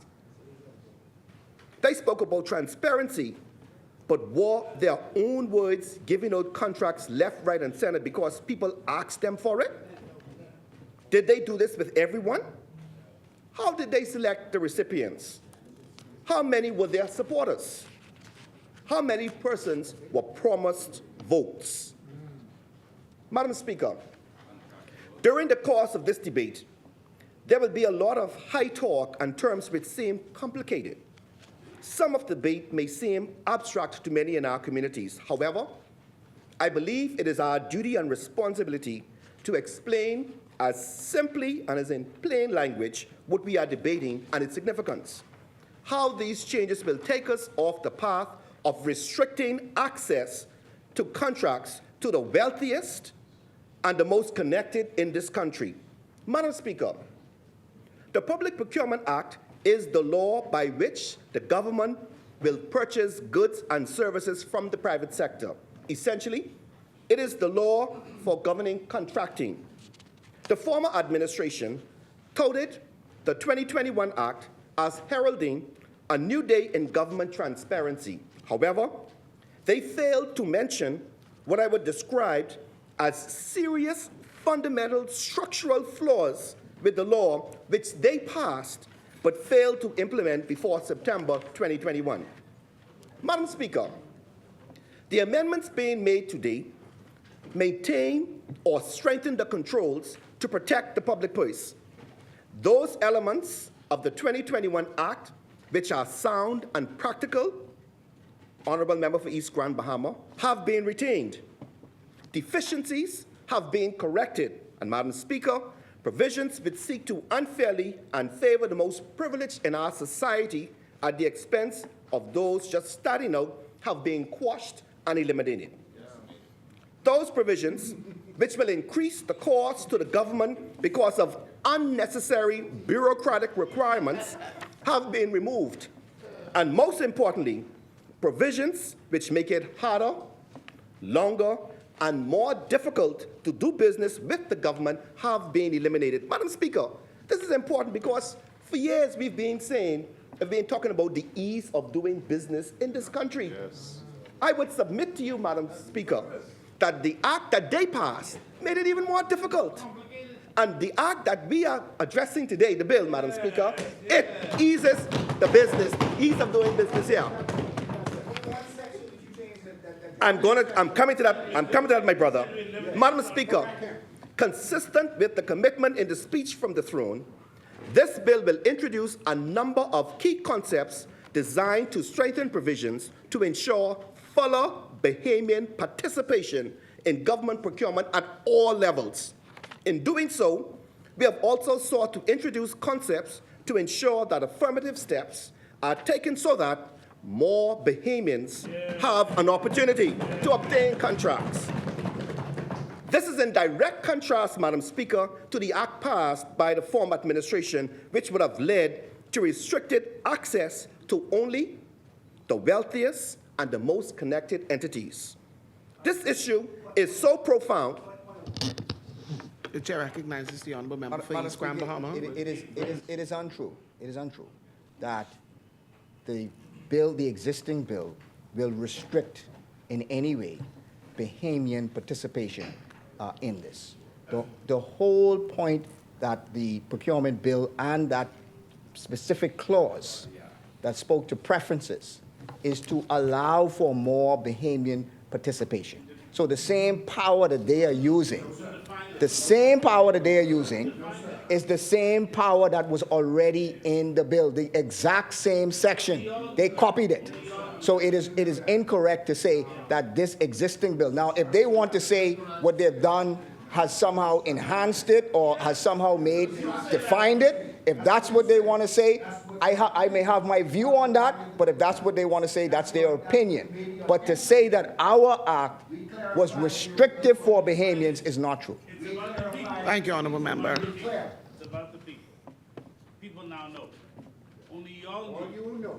We didn't know that when we read. Madam Speaker. The people know now. We made it clear in black and white.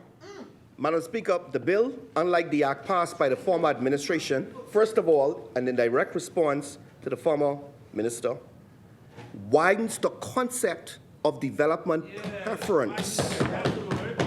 This is a new term introduced in the bill.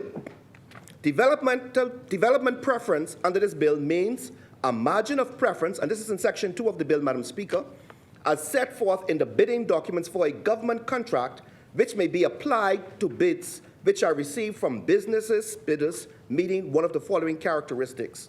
First of all, and this is significant, and it cannot be understated and overemphasized. Go ahead, Minister. Make it clear. First of all, micro, small, and medium enterprises. There you go. So we being clear about it. Yes. We including them. We ain't just leaving nothing general. Secondly, women-owned businesses. We're talking about it.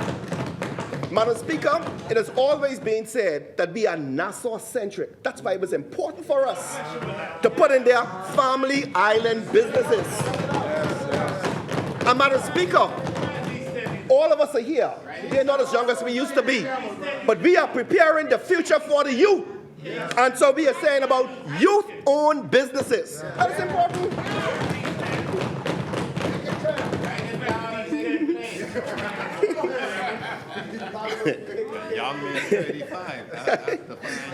Under this new bill, Madam Speaker, the procurement process will be able to set criteria to allow persons from many underrepresented groups to have a fair chance at obtaining contracts.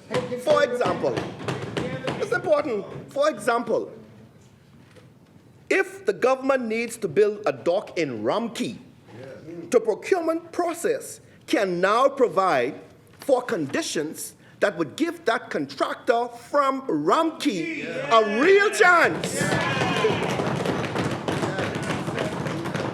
A real chance of building that dock in his own community. Why should someone come from the outside? Huh? No, sir.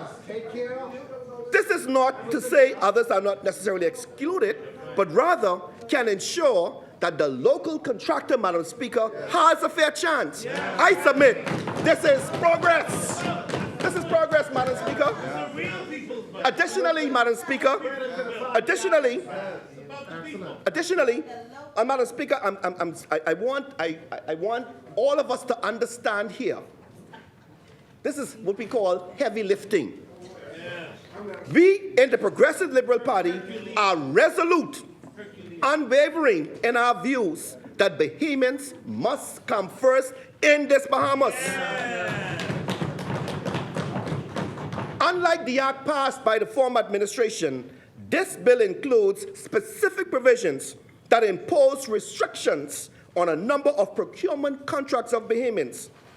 Under this bill, national bidder means in the case of an individual, national of the Bahamas, or in the case of an entity incorporated in the Bahamas and beneficially owned by a national of the Bahamas.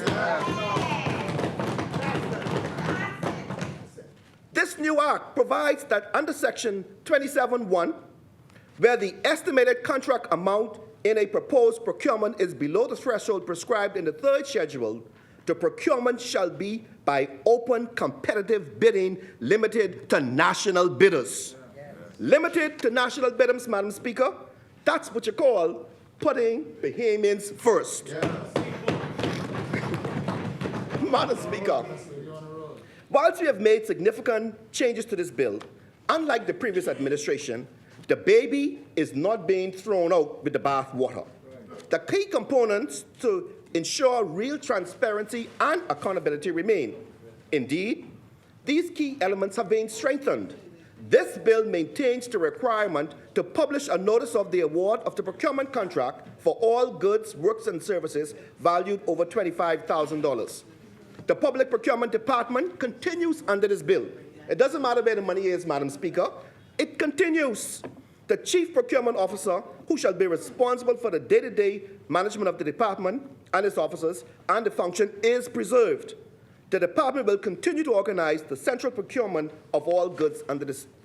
Madam Speaker, the Public Procurement Board remains and has been strengthened by the introduction of the legislative requirement that prior to appointing any person to the board, the appointer shall be satisfied that the person has the requisite skills, knowledge, and integrity, and the person has no financial or other interest likely to affect the exercise of his functions. Madam Speaker, to ensure that the bidding process is fair and open to the widest cross-section of persons available, we have restricted the fee payable for bidding documents. Now, this is very significant. As I've indicated, this is a party which is here to uplift the poor, the downtrodden. You can imagine paying for bidding documents. But listen to this, and this is what was in the act, the Honourable Member for East Grand Bahama. You asked, and if you're saying that we have to give compelling reasons, I would submit to you that only for this provision, you need to support this bill. Whilst the procuring entity is still able to charge a fee for bidding documents, this new bill provides that the fee shall be no higher than the cost to the procuring entity for printing and distributing the bidding document.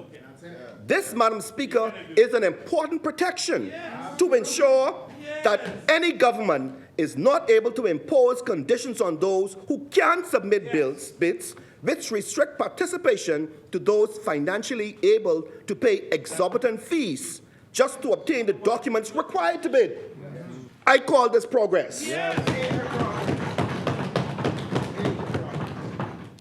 Madam Speaker, one area we have made significant changes to is the concept of bid security under Section 48 of the Act passed by the previous administration.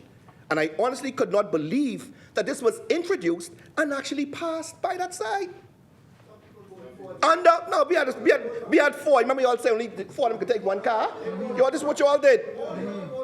Under the 2021 Act, the former administration included provisions to require that a person provide the government with security, listen to this, with security in order to submit a bid for a procurement contract as a fixed amount between 2 and 5% of the estimated value of the procurement contract. When required, the bid security had to be in a form acceptable to the procuring entity, including a bank guarantee, an equivalent instrument such as a security issued by an insurance company or a standby letter of credit, or, listen to this, Madam Speaker, pledge property. Pledge property. You're trying to get somewhere. You're trying to help the poor man get up. They getting property from the pledge, Madam Speaker. We got to make sense of what we're doing in this house. Make it make sense. Make it make sense. Another requirement, alternative forms of bid security acceptable to the securing entity or from a financial institution acceptable to the securing entity, or, and listen to this, Madam Speaker, whatever is pledged has to be valid for a period of 28 days after the expiry of the bid, period, or for such other period as may be prescribed by the bidding documents.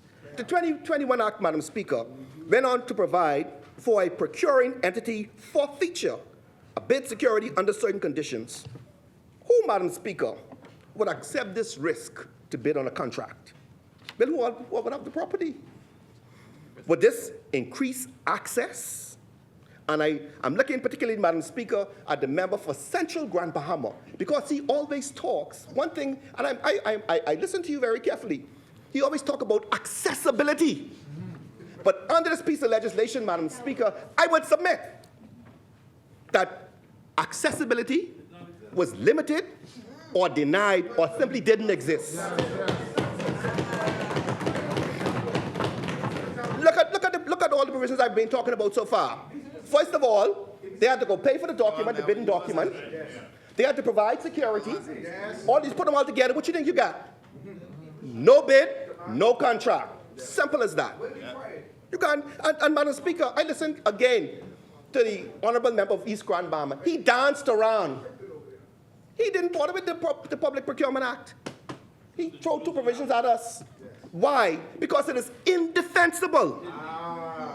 The 2021 Act, Madam Speaker, when one considers their bid security provisions and reviews the type of bid required, it is easy to see how the government could use the security process to disqualify qualified persons from submitting bids. It is as simple as that. Mindful that this is not the contract stage, but to submit a bid for consideration only. No bank guarantee or equivalent instrument, such as the security from an insurance company. No standby letter means that what? Your bid was rejected. No property to pledge means that your bid was rejected. No bid, no contract, Madam Speaker. It was as simple as that. There was much fanfare, Madam Speaker, when the former administration passed this act. However, this hidden clause was not highlighted. Disqualified many Bahamians from the gate. Wide sweeping powers to disqualify bidders. And again, we must ask why. Why were they so fixated on having the power to disqualify as many bidders as possible? Is it that if you control who can bid, you inevitably control who gets the contracts? But today, Madam Speaker, is the new day. Yes. Under this Davis-led administration, everyone will have a fair chance to obtain contracts in an open, transparent process. Another provision, Madam Speaker, of the F&M Passed Act that I wish to highlight is Section 77, titled Surcharge by the Financial Secretary. Madam Speaker, I highlight this as I am not certain to what degree persons within the service are aware of this provision. It provides, subject to subsection 2, where it appears to the Financial Secretary, upon a report by the Auditor General, the Director of Internal Audit, the Treasurer, the head or deputy head of the procuring entity, or any senior officer employed in the procuring entity, that any person who is an employee or who was an employee of the procuring entity, or any person who acted as an agent of a procuring entity, has been responsible for the procuring entity engaging in a method of procurement in contravention of this act that resulted in a deficiency or loss of public monies, which would not have been likely to occur had the procuring entity engaged in the appropriate method of procurement. B, made an unauthorized procurement of goods, works, or services contrary to the provisions of this Act. And C, provides no satisfactory explanation to the financial secretary to the method of selection. The financial secretary may surcharge against that person the amount of the deficiency or loss of public monies or amount of the unauthorized procurement or such lesser amounts as the financial secretary may determine. Madam Speaker, judge, jury, and executioner. Let's consider this law as against the response of the former Prime Minister relative to the Parks Authority as he just spoke about. A decision is made by the Prime Minister. As he said everybody down there to get contracts. So if the Prime Minister sends you, what do? Carry out the Prime Minister's order, as he just said in this House, Madam Speaker. A decision is made then, the public servant carries out the request. The request is not consistent with the Act. What is the civil servant to do? What protections do we afford that civil servant placed in such a difficult position? How does that conflict with their employment contract terms? They, by their own statements, had no regard for the process, no regard for the Public Beaches and Parks Authority Act. Yet they sought to ensure that when the time for accountability would come, it would be the civil servant who only wanted to keep his job who would have to pay all the money back. That was in the Act. That was in the Act. Madam Speaker, I tried to figure how in the world could an Attorney General draft such provisions and put them in there. That was a personal liability on a civil servant, Madam Speaker. Can you imagine that, Madam Speaker? Our civil servants. The chair recognizes the honourable member for East Grand Bahama. Madam Speaker, I, again, did not want to misleading. I did not want it to be left out there that the public servant is in this, with using this provision, is going to be left somehow disadvantaged, because in the previous, I believe it's the Fiscal Responsibility Act or the Public Financial Management Act, where a public servant is being asked to do something that he feels is wrong, there is provision in the Act that allows you to put that in writing. And you can put that in writing either to your minister or put that in writing either to the Prime Minister. And if you put that in writing, it then prevents you from being held liable. So I just wanted to make sure that both sides are being put out there, that under the Public Financial Management Act, that once you put in writing an objection, then you are not going to be held responsible. Thank you, That honourable is, member. Madam Speaker, I do not, as an attorney, I'm not a Casey. I have a Casey sitting on the side of me, and he said that is not in the Act, and I tend to agree with him. Two Caseys, as a matter of fact. Madam Speaker, as a matter of fact, so I have a contract which I am advised, well, it was issued by the Public and Beaches Parks Authority, and it's one of these contracts which the Honourable Member for Kalani indicated was issued, So I would submit to you, Madam Speaker, that there's nothing, nowhere whatsoever, there's many contracts, right, that what the member of East Grand Bahama is saying does not expose the public servant to liability. To liability. And there's no timeline neither.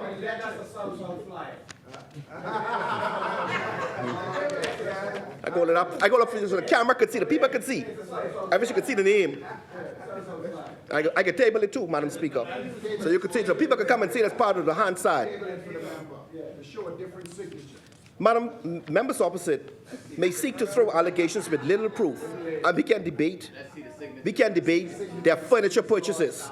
We can debate their feeding programs. We can debate their sidewalks to nowhere. We can debate their no contract signed by persons known and unknown.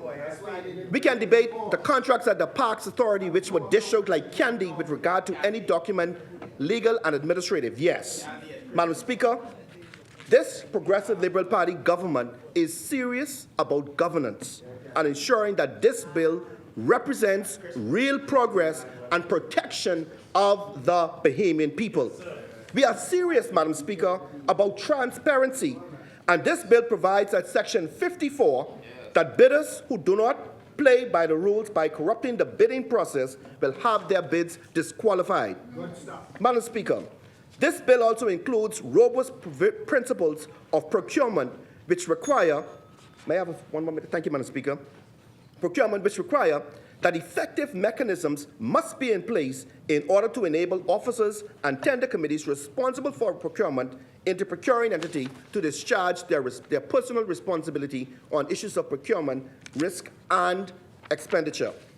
Madam Speaker,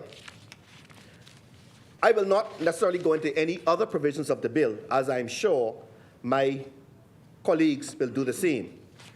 But all I will say, Madam Speaker, is that I am very proud to be part of this Davis-led administration. I am proud to serve in the cabinet of very fine, high intellects who put Bahamians first. As I said, Madam Speaker, I will end as I began. Let us then be measured by our actions and not by our words. God bless the Commonwealth of the Bahamas.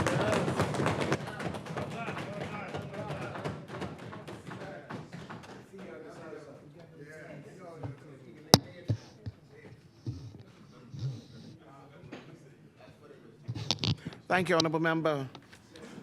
As many, the Chair recognizes the Honourable Member for Central Grand Bahama. Good day, Madam Speaker, and welcome back, Madam Speaker, to this chamber. And like was stated earlier, we did miss your presence here. Now, Madam Speaker, during the last sitting, you laid some rules down with respect to housekeeping.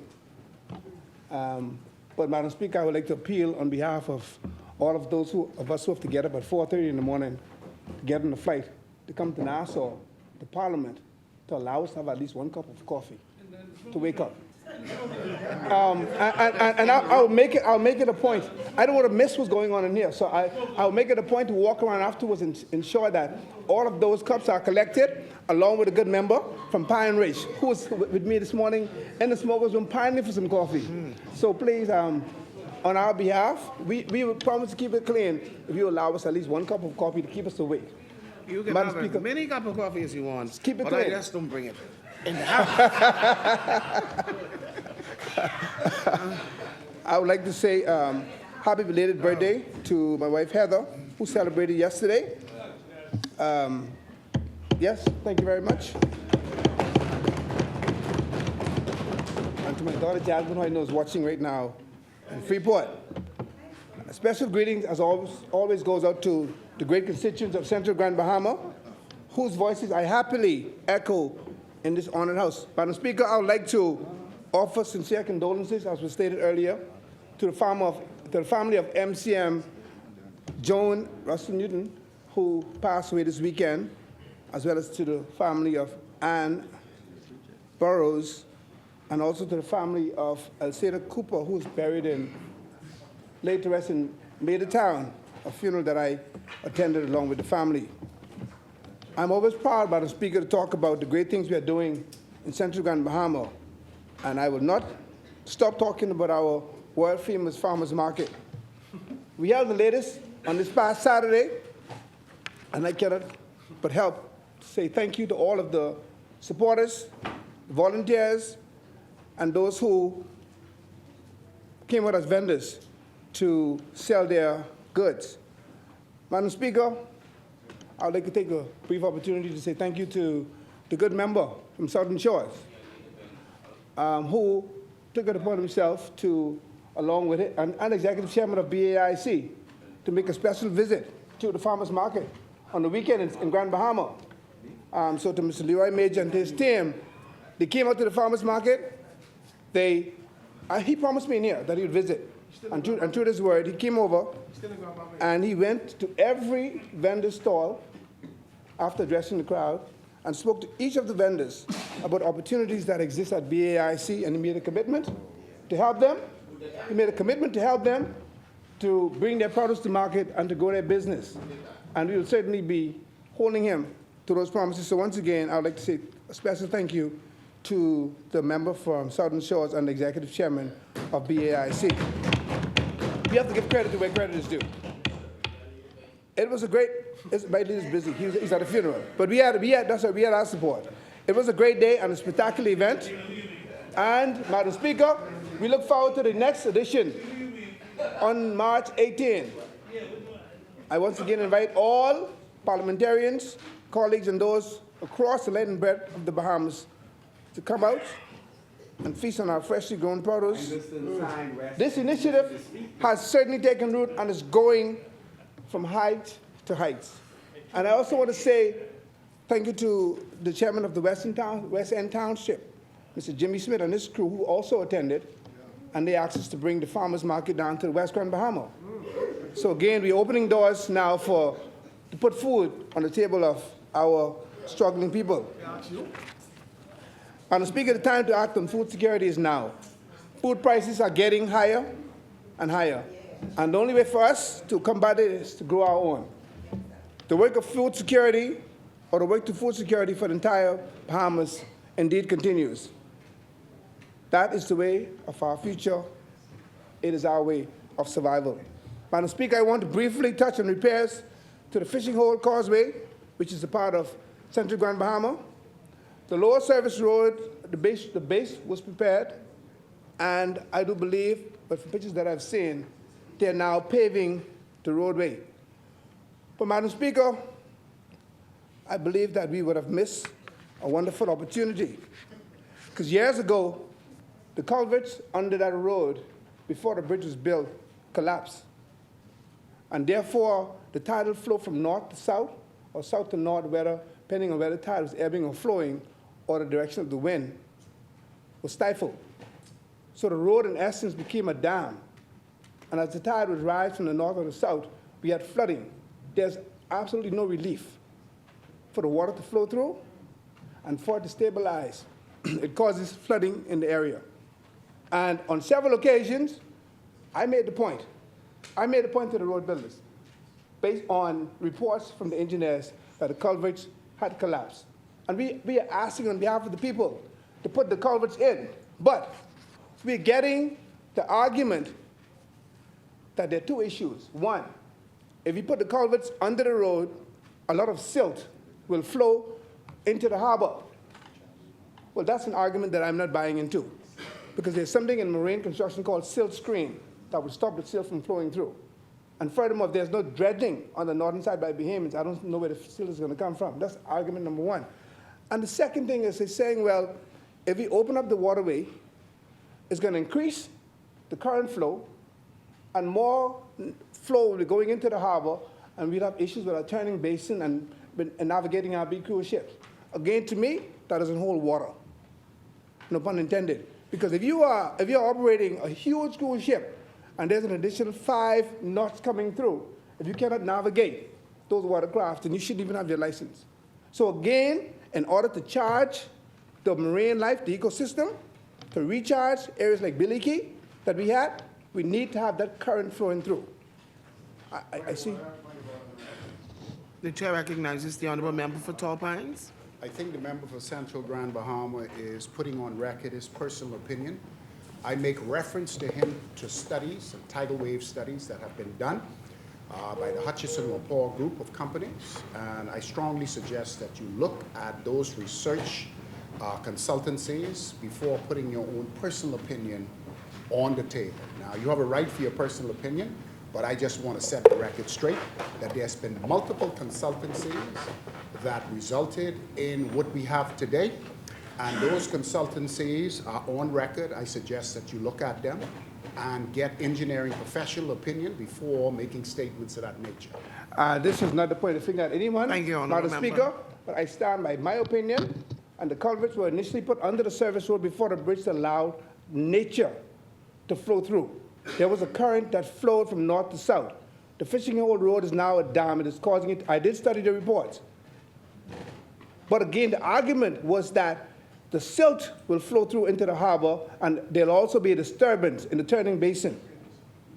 I do not buy it personally, and I believe that further studies need to be taken as to why those culverts were put in the first place. They were needed. They were needed then, and I submit that they are needed now. And that is my opinion. I just believe that, again, with that dam taking place, we have flooding, and a lot of the ecosystem, the mangroves, the red mangroves, they dried up because of the lack of current flowing through to charge the creek. Again, it is my opinion, and I yes, it goes on record as my opinion. I now turn my, I'm fine. I love information, but again, based on what I see, growing up on the water and knowing that area, I do believe that we have a problem, and that's one of the reasons why tide is flowing, and we're having more flooding in there. Pardon? Did you not provide advice? Did I provide advice? Yes. Yes, put the culverts in and let the current come through. And what happened? That was no one heeded. No, it's not about the government. It's before. It was before. No, the witch happens. When you're on the floor, you will get on the floor and speak, or you will speak. Anyway, Madam Speaker, I now turn my attention to the Public Procurement Bill 2020-22 and the Public Finance Management Bill 2023. These bills, if you get on the floor and talk, get on the floor and talk. Don't sit, no talk me from your chair. That ain't speak, that ain't hold water here. These bills, in their current form, seek to repeal and replace several key financial bills introduced during the last FNM administration. These landmark and historic pieces of legislation were put in place to ensure that the government's finances are properly managed and that there's accountability assured for the Bahamian people.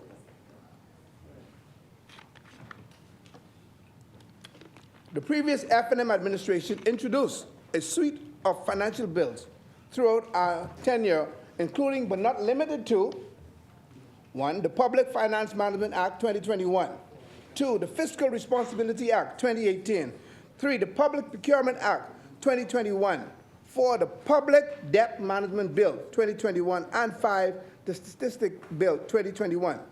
We provided a foundation and the roadmap for this New Day government to follow, and we understand that governments are continuous. So, in our view, it should be followed.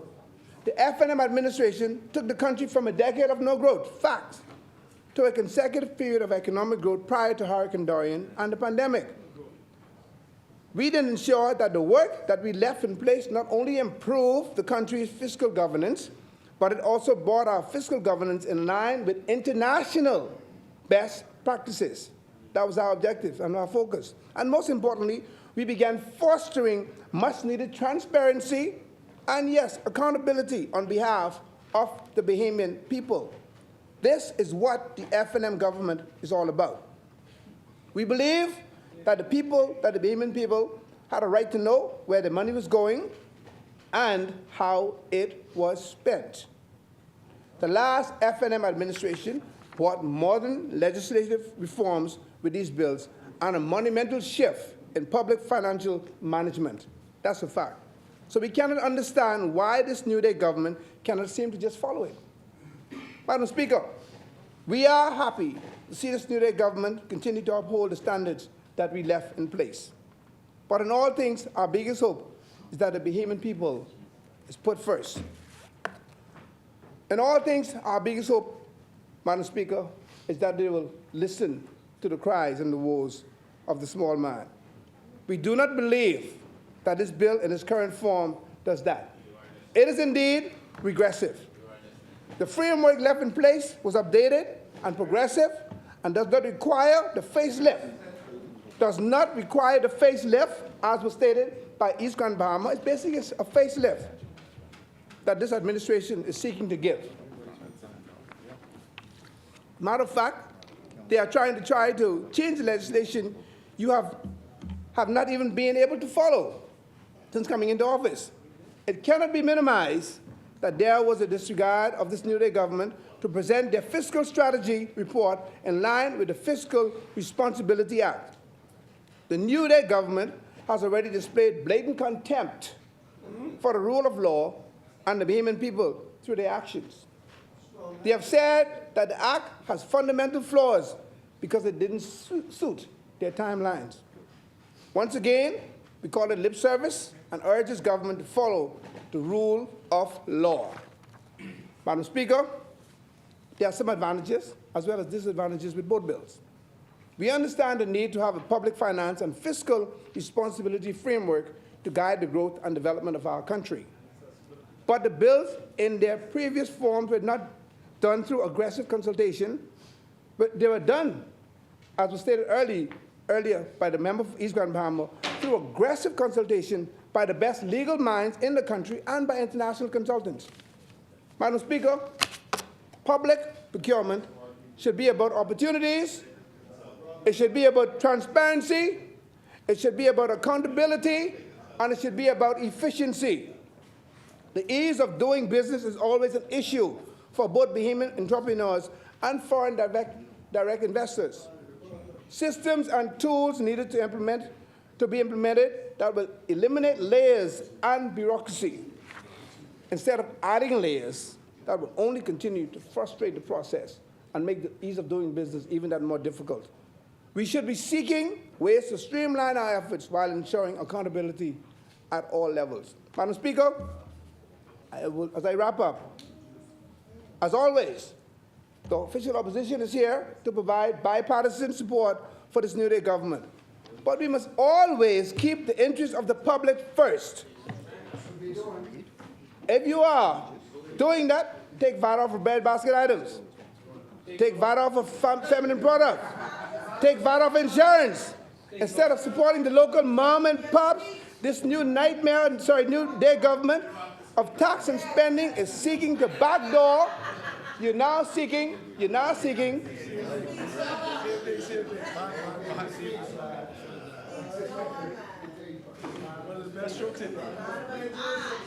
Speaker, take control of your house, Madam Speaker. Take charge of your house, Madam Speaker. You want to be Toby, eh? I would start over. If you want to help the small man and put the public interest first, take VAT off of breadbasket items. Take VAT off of feminine products. Take VAT off insurance. Instead of supporting the local mom and pops, this New Day government of tax and spend is seeking to backdoor the local entrepreneurs in the short-term rental market. They are. Tax and spend. That's it. Plenty tax and plenty spending. These entrepreneurs are filling a void. These entrepreneurs, Madam Speaker, they are filling a void that exists, particularly in islands like Grand Bahama. They are filling a void. And the member for East Grand Bahama is consistently speaking to this. And I remember raising it also in this parliament. Registration of short-term rental. That's a backdoor approach. They end up taxing our people. They are filling a void that doesn't exist, particularly on the island of Grand Bahama, where we have hotels closed. We don't have the hotel rooms. These entrepreneurs are adding pieces onto their house or subdividing their homes to generate revenue, to give the visitor experiences that they won't get in the hotels, to provide extra rooms. The Airbnb, and we're now wanting to register them. We want to tax them when they already pay taxes on service charges to Airbnb.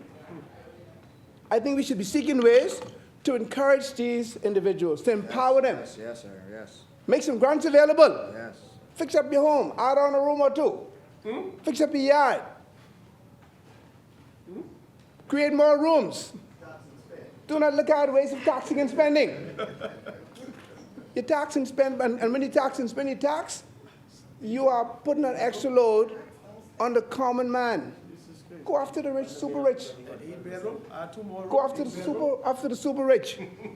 And once again, I will always say, and I'm not going to rest on this, if you are seeking creative ways to generate revenue, instead of going after the small man, go after the super rich.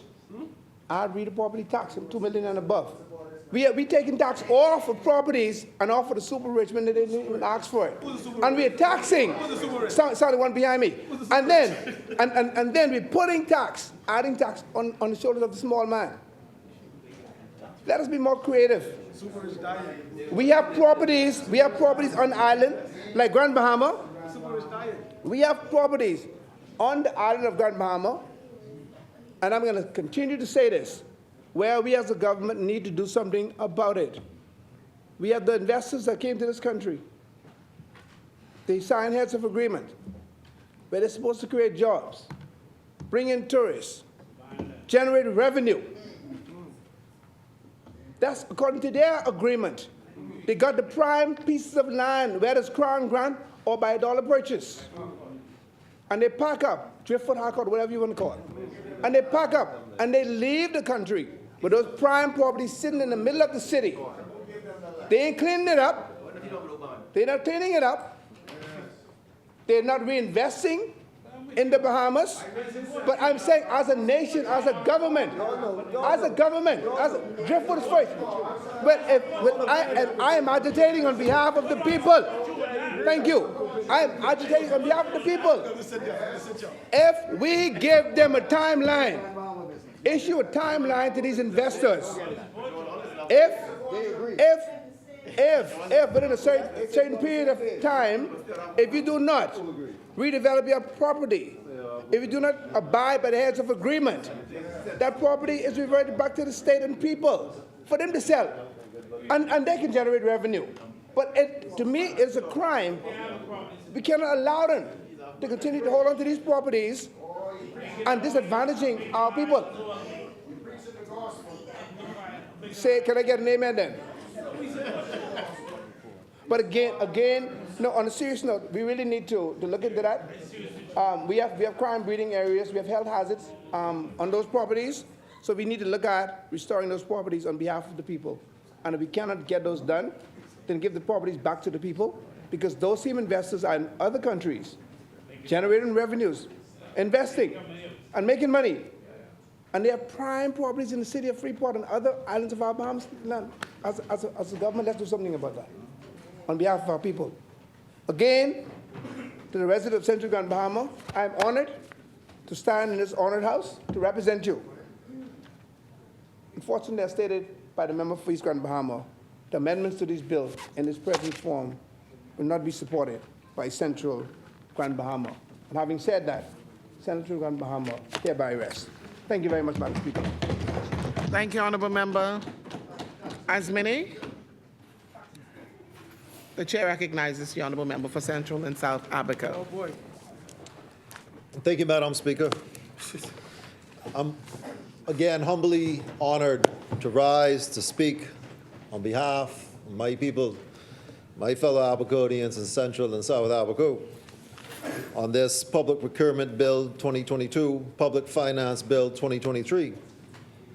But of course, you know, I got to speak to my Abaconians first. I'd like to personally thank the Prime Minister and the good member from Cat Island, Rumkey, and San Salvador for coming down to Abaco on Friday and Saturday to see firsthand our challenges. It shows by action his dedication to the family islands and Abaco. Madam Speaker, the people were encouraged to see him there. I was encouraged to see him there. And we know that Abaconians and family islanders are being seen and highlighted. I'd like to thank my staff and team, been with me straight through, and we're moving forward. We're getting things done. But more importantly, you know, my wife and my two young children, my daughter and my son, they, you know, it's a lot of strain on the family in doing the work for the Commonwealth of Bahamas and my fellow Bahamians. But when I started on a mission to do something for my community, for the constituency, and for the greater country, it was my wife who said, stop complaining and go do something about it. Madam Speaker, that's what this Davis Cooper administration is doing something about it. We are moving forward in a real way. The Bahamas for Bahamians. It is a uphill battle. When we came into office, it was like grabbing a cart going downhill out of control. First, you got to get it under control before you can steer it. But, Madam Speaker, I want to say revenues are on the rise. Tourism is on the rise. Nassau doesn't have enough hotel rooms. That's a good problem, man. We can keep bringing them. So I want the entrepreneurs and the Bahamians across this country to step forward and start your dream. Build your little hotel and start growing. We need more rooms. We need more attractions. We need more things for our friends from abroad to come here and enjoy and spend a little money. Recently, Madam Speaker, I had the opportunity and the privilege to speak with Nettie Simonet. And she is a Bahamian entrepreneur that started great things in South Abaco and then moved to Nassau and did some good things here. And it shows that Bahamians are the best entrepreneurs. Given the chance, we can take this country to the next level.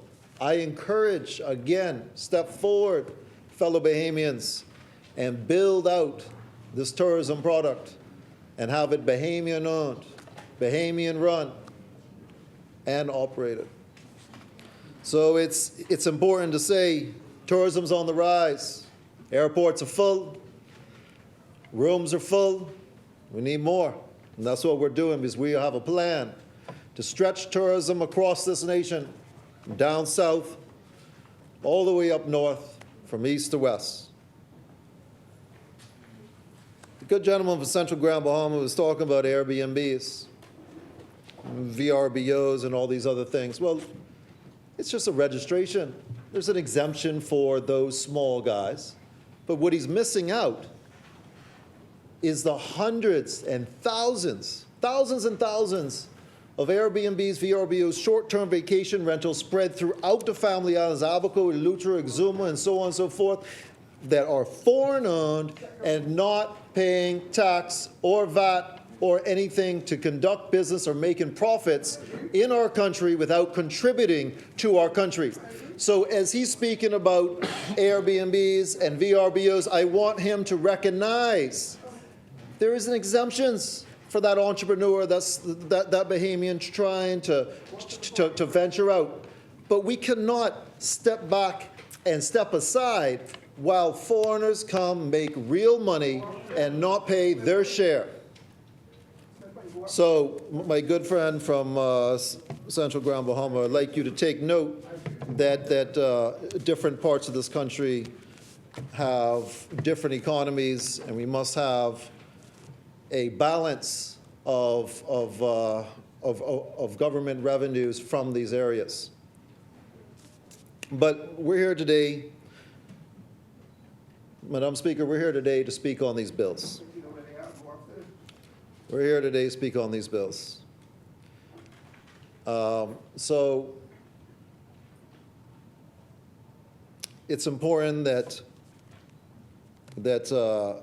it's noted that this Procurement Act, this public procurement bill, is another factor in elevating and giving economic empowerment to Bahamians. As it was noted, youth businesses, businesses owned by women, family island businesses will be able to take part more competitively in these procurement areas. And then when it says competitive supply, but there's also value of money. Value of money is real.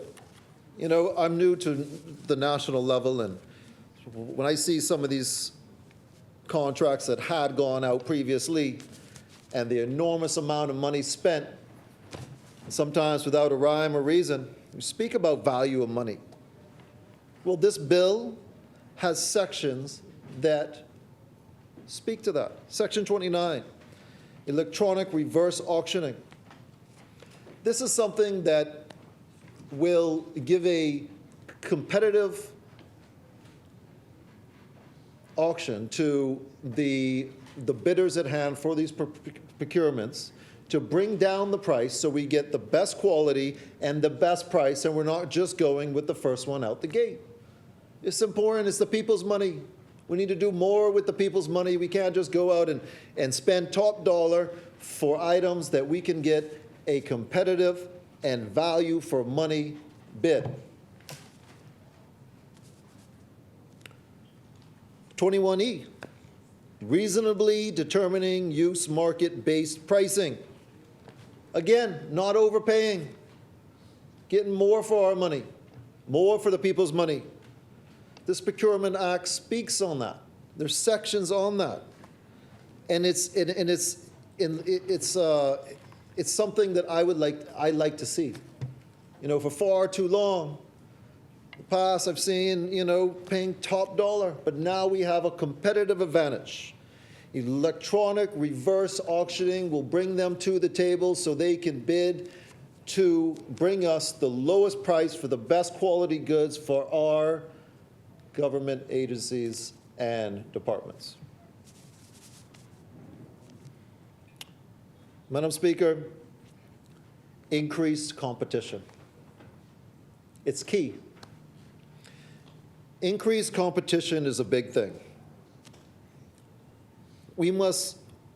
This bill promotes by leveling the playing field. Family island companies will be able to be more competitive because we'll be able to put in that their cost of doing business may be a bit more. So instead of saying everything's Nassau-centric or Central Bahamas-centric, you know, let's let family island businesses take care of family islands. Let's grow the other parts of our country. And that's how you grow a country in a whole. There's opportunities across this nation. And we want to make sure that every island and people across this nation are being felt and are having that economic empowerment that is at the forefront of this administration. This bill will benefit more Bahamians. I want to speak on micro businesses. That's your mom and pop businesses. Well, let me tell you how to grow an economy and grow a nation. Those mom and pop businesses, those micro businesses will turn into small businesses. And then they'll have a few employees. The right opportunity, the right drive, and a little hard work, those small businesses will turn into medium-sized enterprises, and that is growing an economy, and that is empowering the Bahamian people to go from mom and pop up to medium-sized and employing more Bahamians and growing our country within. That's important, Madam Speaker, very important. And I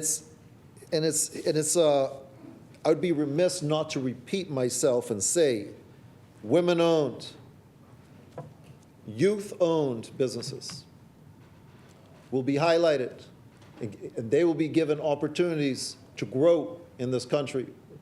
Must have a level playing field. As I speak to my daughter, I tell her, she's 10 years old, and I tell her there is nothing that you cannot do in this country or this world. There is no opportunity that a man can do that you cannot do. So dream big, take advantage, and grow this country on the backs of all.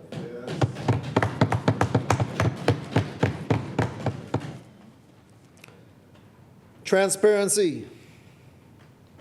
You know, this word's thrown back and forth a lot.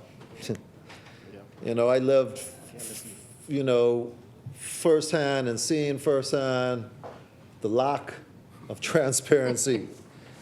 But within this bill, it gives the opportunity for all parties to register electronically, which will give greater access to those parties that are interested in bidding.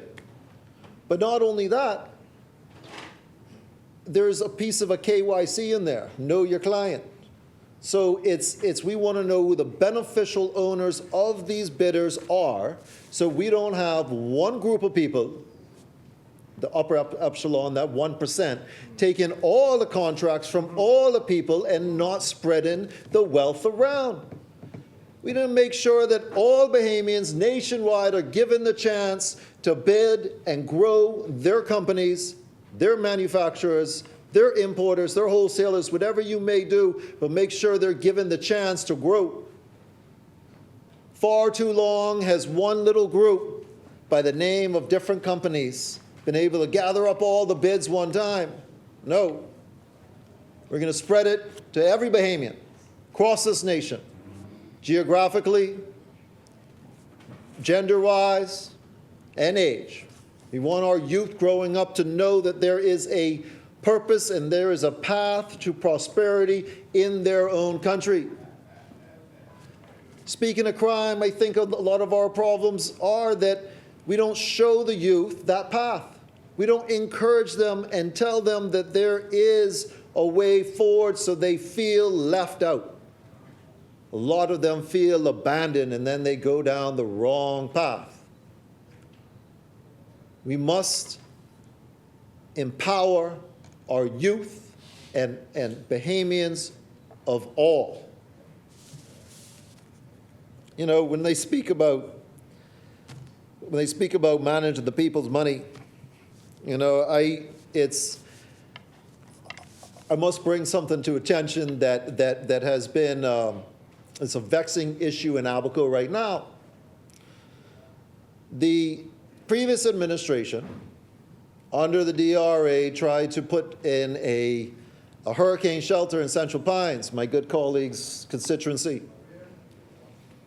Well, they spent almost $1 million, foundation not even complete. So this government was thinking, yes, we could use that foundation, let's move forward and let's get this done, hurricane season approaching. But when the contractors went there, almost $1 million on a foundation not complete, foundation is unable to use. It was built improperly, the ground is not good, and if they were to consult people on the ground and Abaconians, they could have pushed it back a little bit on solid rock and you don't have this problem.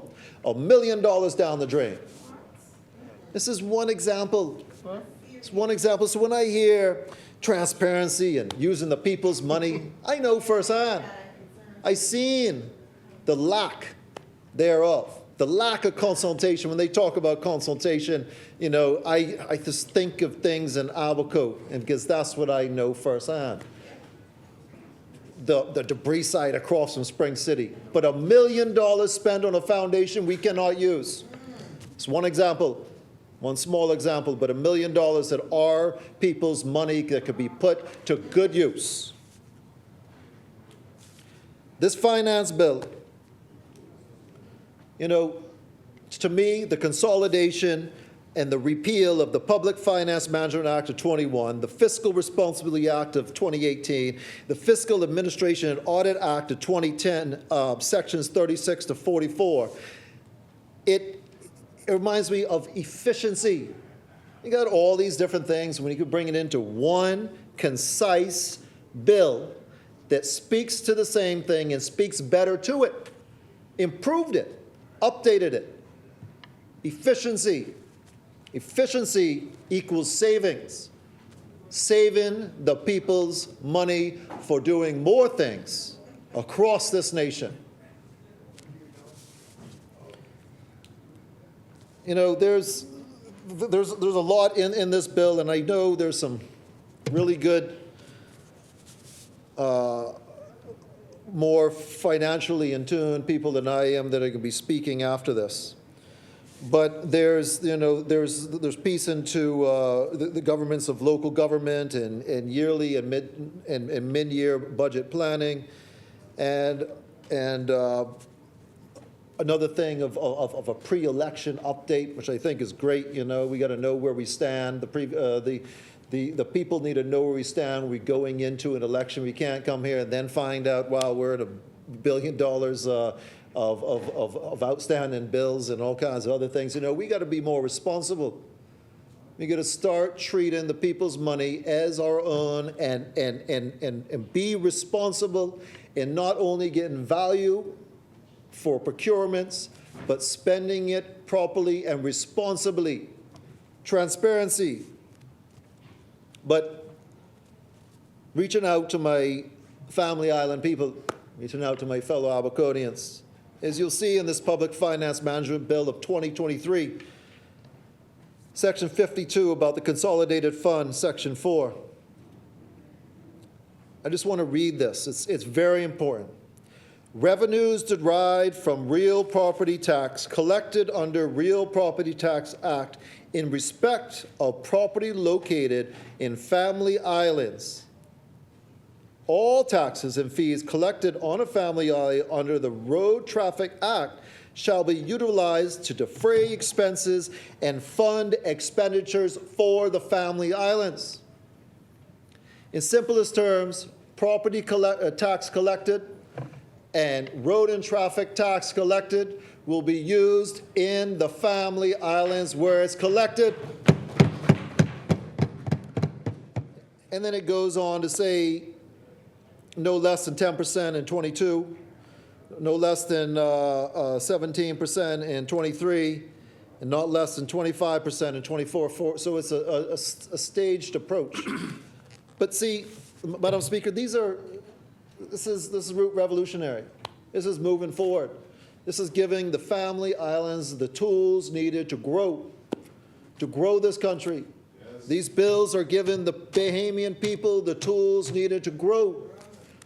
Grow is what we're doing, and we want the economic empowerment to be spread across this nation to all people.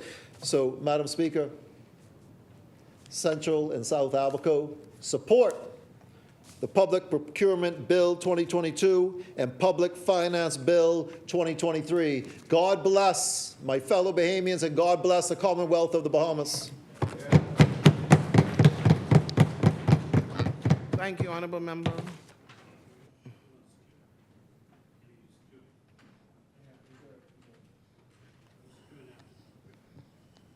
We'll secure the next spot, Madam Speaker. Thank you, Honourable Member. Madam Speaker, I now move to the House take its luncheon break and return at 3 o'clock this afternoon. Thank you. Is there a seconder? Seconded. Thank you, honourable members. It has been moved and seconded that the business of this House be suspended until 3 p.m. As many are in favor will remain seated. Those opposed will stand. The motion is agreed. The business of this House stands suspended until 3 p.m.